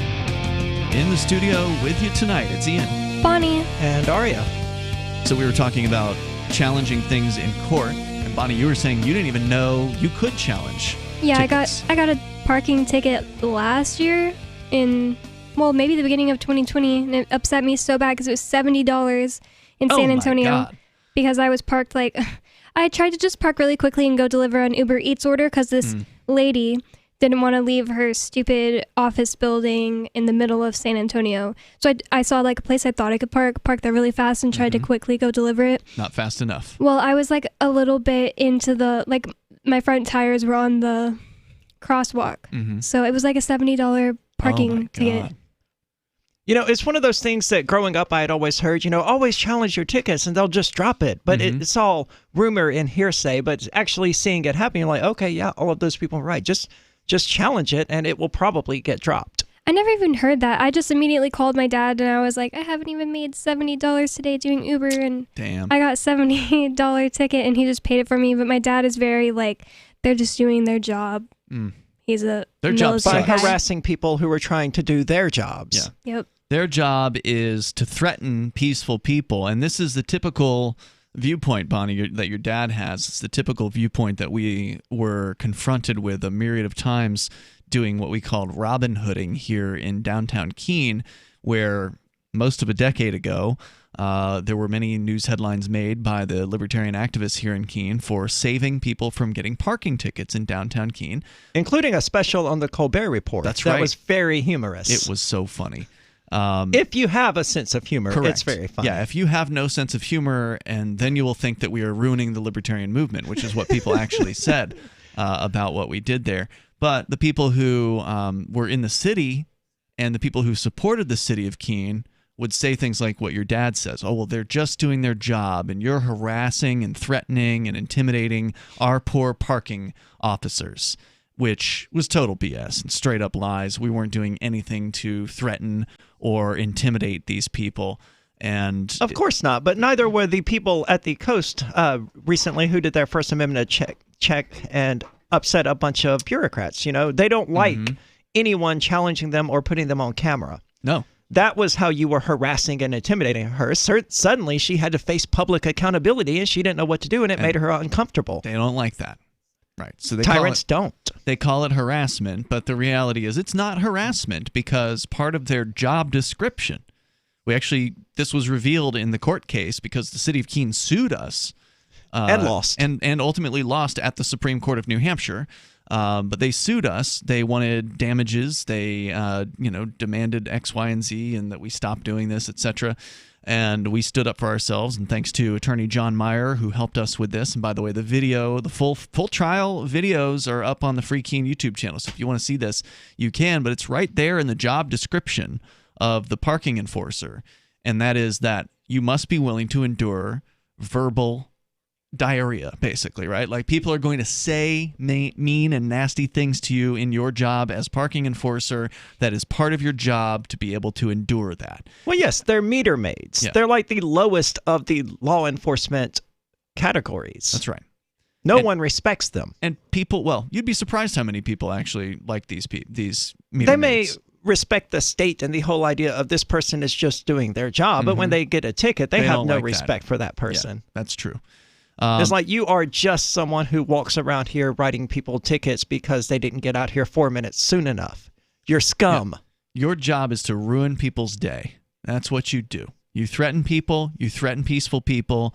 There was one time where a single mom was trying to go to the library, and Graham Colson, who was one of the Robin Hooders at the time, was on the scene when this was happening. The city called a tow truck on her and towed her car as this woman was inside the library. This lady's a single mom. She's trying to get to work. She's trying to take her kids to the library, that kind of thing. And they just don't care. They have no humanity for their fellow man. And it's ridiculous. Remember the drunk guy who needed some water and they just kept letting him puke out into the street? It's like, no, he's probably fine. If he needs water, he'll ask for water. Protect and serve. Where was this? It was at that nightcap where the police pulled over the guy for not turning on his headlights. And for like 20 minutes, the passenger of the vehicle is so drunk that he pukes like 4 times over the course of this time. It's like, this dude's going to die if he doesn't get some water in him. And the cops are like, oh, he'll be fine. If he needs water, he'll ask for water. Yeah, dude, he's can't even talk. He's dying in the street over here. Please get him some water. Yeah. It's absurd, man. They don't care. No. So the point is, challenge these tickets, whether it's a red light ticket that's issued automated by, whatever company is doing red light tickets where you live, because we thankfully don't have that in New Hampshire, but a lot of places have that stuff, or whether it's a speeding ticket or whatever. You challenge these things. They're even less likely to take them to court now because it's harder than hell to even get into a court if you want to get into court. Good point. They're not even having court cases. We had a guy show up on the front porch here the other day, an old friend of the show, Bud. He was in jail on some totally like trumped up charges that were brought against him by his own mother. And they were allegations of like sexual molestation of his own stepchild or something like that. Totally not untrue. But they arrested him and they put him in jail and he couldn't bail out. So he sat there for 10 months. Jesus. Due to COVID. Quote unquote, due to COVID, they didn't schedule him a trial at that point. They hadn't yet scheduled his trial. He wanted to go to trial because he was innocent. And I'm assuming at this point he hadn't even been in front of a judge to request a speedy trial. I don't think so. You'd have to put a motion in for that. You don't have to be in front of a judge. But regardless, they hadn't scheduled a trial yet due to COVID. And they told him, hey, look, we'll give you a plea deal. Simple assault. You can take a plea to simple assault, which is a misdemeanor. So not that it won't be like a sex crime on your record. It'll just look like you hit a child. Even though he's innocent. Even though he's innocent. Or you can sit in jail until we feel like scheduling the trial due to COVID. That's so unconstitutional. He took the plea.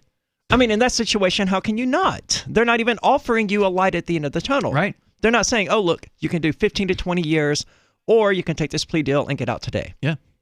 I mean, that's, at least then you go, okay, 15 to 20 years, I'm not taking your plea deal. I'm going to take my chances in court. But to say, you might get a court date one day? Yeah. I mean, the precedent for this was set with Guantanamo Bay, when we're like, oh, well, one day there's going to be a time when American citizens aren't getting trials. We're at that time now. We're at that now. Mm-hmm. Just like, this is why I argued that, hey, these people at Guantanamo should be getting trials, and all the Republicans and Democrats are like, no, they're terrorists, and this will never happen to American citizens, and now we're literally in that position. Yeah, not only that, but you're also in a position where there's no access, at least here in New Hampshire, I can't speak for the other 49 states, but there's no access to the government anymore. No, they're hiding in their homes. They're hiding in their homes, and they're having Zoom conferences. And so, sorry, you don't have access to the internet. Well, you are completely disenfranchised from all government meetings. It's basically secret Zoom meetings too, because like Calvin didn't even know that the town hall was open. So how would he even know to go look at the poster to see register to vote or whatever? Yeah. Well, that's where the Zoom RSVP email or whatever was posted, but like he didn't even know that the building was open. And even if you do know, if you're not on their little email list, they're not letting you in. Out of the loop. Yep. That's why they prefer Zoom over Jitsi. That was the reason that they wouldn't let us use better, superior software, because they couldn't control it like that. Yeah, that's one of us would have been in control, and they couldn't have had that. Oh, no. Because things could have gone so much differently if the actual chair of the Keene Republican Committee had been allowed to lead the actual Keene Republican Committee meeting. But the State House itself, to take it out of Keene, the State House itself is closed. They're having hearings, supposedly. Aren't they doing this in their car with like radios or something? They did a car meeting with the state reps, and now they're actually having public, quote-unquote, public meetings for the 800 or so bills that they filed this year. They're having public hearings, but only over Zoom. So you can't physically go into the meetings like you used to. And it's just, again, you don't have the internet. There's no legal basis for this. You're out. You have no participation in the supposedly what is your government. It's ridiculous. And this is in a state where we have a overwhelming number of representatives. So you would think that it would actually be a little bit more accountable than in some places, but of course not. 603-283-6160 allows you to join us here. This is Free Talk Live. More coming up.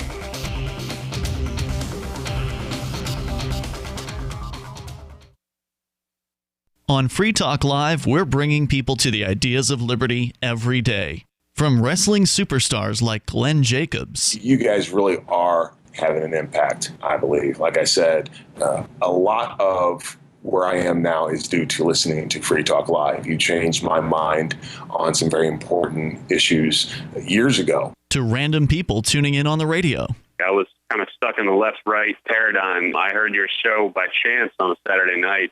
From there, I went on, joined the Free State Project, and become an amplifier. So, I mean, that's really the reason why I amp is because I know that if it wasn't for you guys being on as many stations as you are, I never would have found the ideas of liberty. Your amp will directly change more lives by getting Free Talk Live in front of people looking for talk radio online and on the air.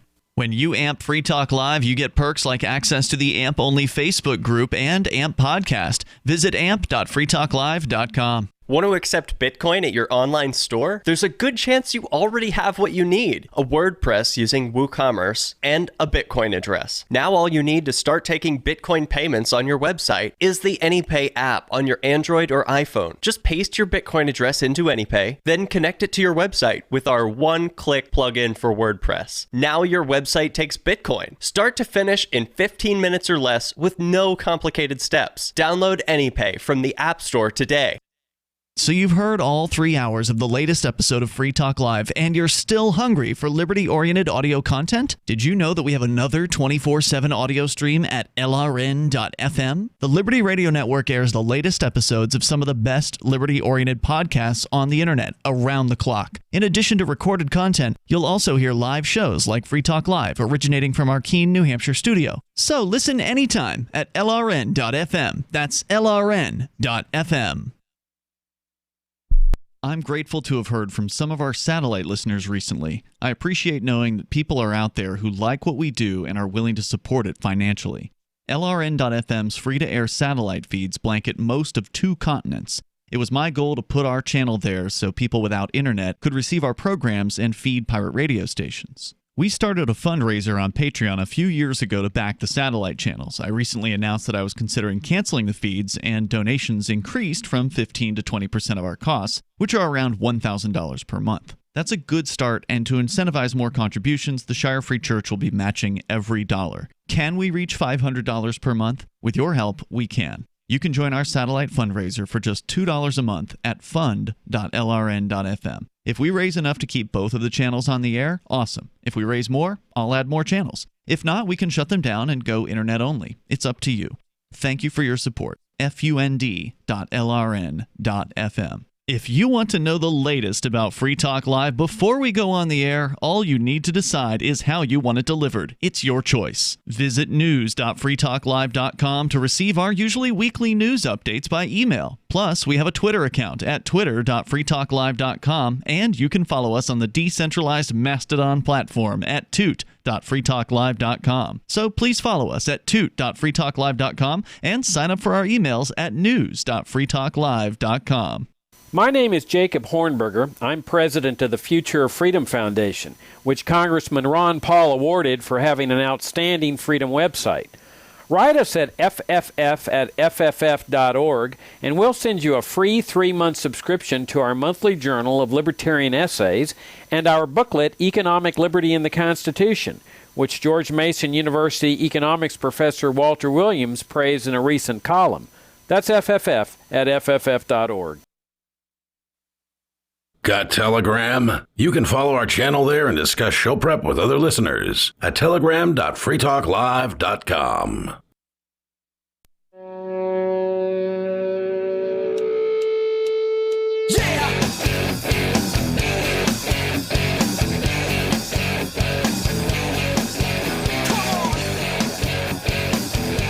Free Talk Live, and the number here is 603-283-6160. Tonight, in the studio with you, it's Ian, Bonnie, and Arya.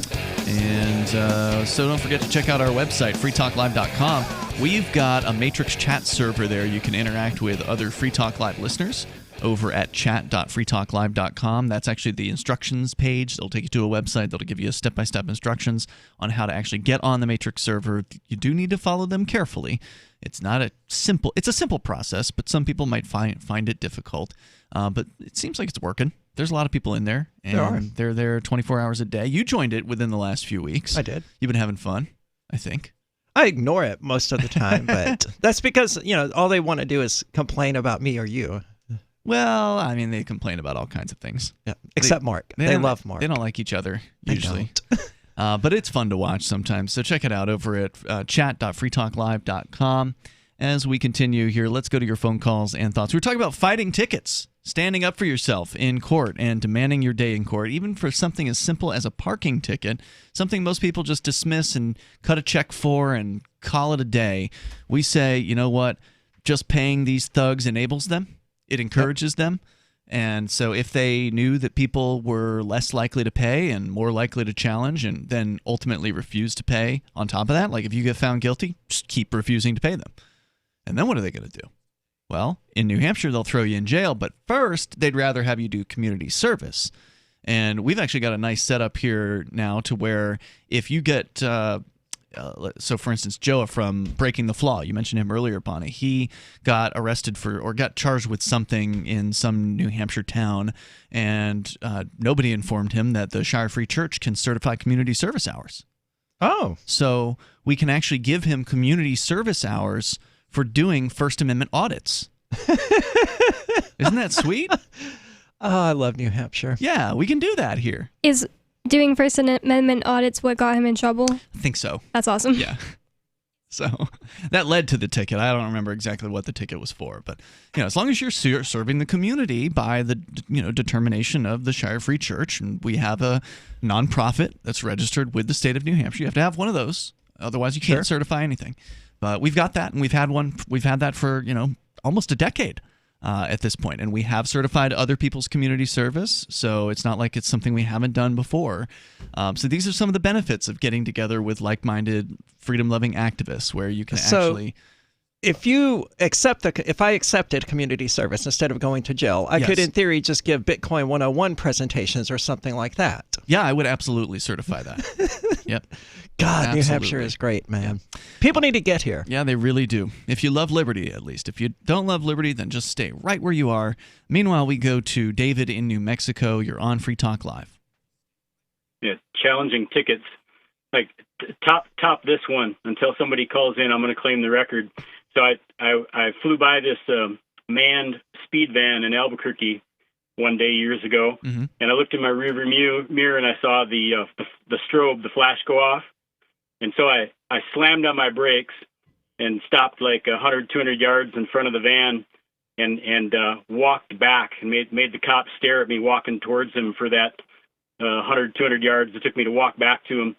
And I walked back there and to make sure that I could ID his face and get his name and number off of his chest and the number on the speed van. So I had positive ID, got back in my truck and drove immediately to City Hall to the mayor's office and sat down with an interview with the mayor's assistant and had every single ticket that speed van had ridden all day long dismissed, which was plus or minus of 1,000. How the hell did you get every ticket dismissed? Because I immediately recognized it as an unlawful application of the speed van. It was an unlawful positioning, and I called him on it. And the mayor's office researched it, agreed with me, and dismissed every single ticket that van had sent out or caught all day long. That's awesome. Well, what was he doing that was unlawful? But he placed his van, and he knew, and the look on his face made it clear that he knew exactly what the hell he was doing. He placed it on a freeway off-ramp, and it was a downhill off-ramp, and the speed limit on the freeway was 55, but the flow of traffic was going 70, and no cop was slowing it down. And the speed on the exit ramp was 45 on the downhill, right? And the speed limit sign was placed almost immediately after you hit that exit. It was impossible to go from 70 to 45 before that sign on the downhill, and that cop knew it, and I knew it, and I called him on it, and they eliminated, it was like 1,000 tickets. Wow. How do you know for sure they did that? Because I said, after this interview, you are going to be following up with me, mayor's assistant. I want to know exactly what was done regarding my report to you. Okay. Yeah. All right. That's a pretty big claim. I mean, that's if you really did save 1,000 people from speeding tickets. I'm shocked that they would be so bold as to do that. I thought it was just. Are you? Yeah. I mean, why? Cops are shady, but it is physically impossible to be going the speed limit on the interstate. That's part of the scam. I mean, the odds that they're going to encounter a David are like, zero and almost impossible. The odds that somebody like him is going to come along and actually stand up for everybody, almost never will something like that happen. 99% of the time, they're going to get all but one person is going to pay those tickets. Funny. Yeah. Oh, I was just going to agree that most people wouldn't even know that they could do what David did. Yeah, I wouldn't have thought of it. I wouldn't have gone to the mayor's office, but I would have fought the ticket because you're right, me too. Driving 70 down the interstate, even if the speed limit is 55, if you slow down to go 55, you're going to get someone killed. You're disrupting the flow of traffic. That's dangerous. The funny thing is, I was already on my way to the mayor's office to complain about something else. Nice. So it was convenient. You weren't going out of your way in that case. No, it was very convenient, yeah. What happens in New Mexico if you don't pay, if you get found guilty for speeding or some other ticketable offense? What happens if you don't pay it? I'm sure you get a warrant. Really? So they'll just but like here in New Hampshire, they'll throw you in jail for $150 a day off the fine. What do they do there? If you don't pay, if you don't pay and you don't go to court, what do they do? No. If you go to court, get found guilty, and then refuse to pay the fine. I'm sure that's a warrant as well. But for what? What's the charge? I'm sorry, if you go to court and you refuse to pay... You get found guilty. You go to court, you try to fight the speeding ticket, you lose, because you're going to lose most of the time. And they say, David, this is a $100 speeding ticket that you can pay at the window. And you're like, I'm not going to pay you. Yeah, I'm sure that's a warrant. For what? Contempt of court. For contempt. You got sentenced and you failed to comply by your sentencing. No, because the sentencing is always this number of fines or this number of days in jail. No, it's that way in New Hampshire. I don't know if it's that way in other states. Whenever I've asked someone this question outside of New Hampshire, they do not have the answer. They don't know. Well, just from what I do know, having not had that exact scenario, but having had a whole bunch of other scenarios really close to that, I can't imagine that in the state of New Mexico that's not a warrant. Okay.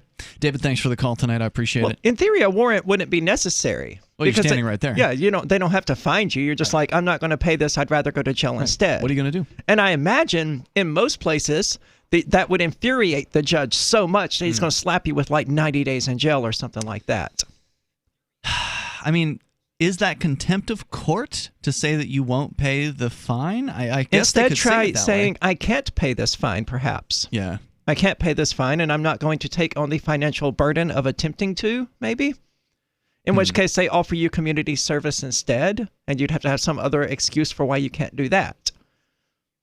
Yeah, I don't know. It'd be interesting to learn that, because here in New Hampshire, it used to be $50 a day, and then the ACLU actually got a bill passed that tripled the amount from $50 a day to $150 a day. Man, in Mississippi, it's like $25 a day. Really? Yeah. So even for a speeding ticket or something like that, you're looking at almost a week in jail.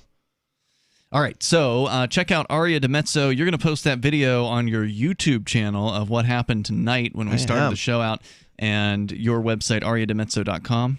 Yeah, but that's just a forward. You'd have to go to youtube.ariadimezzo.com. And that's where you'll see your YouTube channel, and you can follow her on Twitch, right? Are you still doing Twitch.ariadimezzo.com. The video was live streamed to Twitch, so if you want to watch it right now and you don't want any editing done, you can just go watch it there. Nice. What was it you said you were going to title the video? Satanic tranny anarchist lecture wearing a leash lectures old Republicans on their bad behavior or something like that. Because that's exactly what happened. Out of time for tonight. Back tomorrow. You can join us between now and then online. In the meantime, over at freetalklive.com. Don't forget to check out our social media site over at social.freetalklive.com. You can interact with other listeners of the show and whoever else shows up. We're still waiting for Trump to show up and sign up for social.freetalklive.com. It's Free Talk Live. See you tomorrow. The LRN.FM social media channels have been revamped. We've eliminated Facebook and focused on other platforms like Twitter and Mastodon, the decentralized alternative to Twitter. On our accounts, you'll find posts from multiple LRN.FM show hosts together in one place. Follow us on Twitter at twitter.lrn.fm, or better yet, move to the decentralized Mastodon social media platform at toot.lrn.fm, toot.lrn.fm.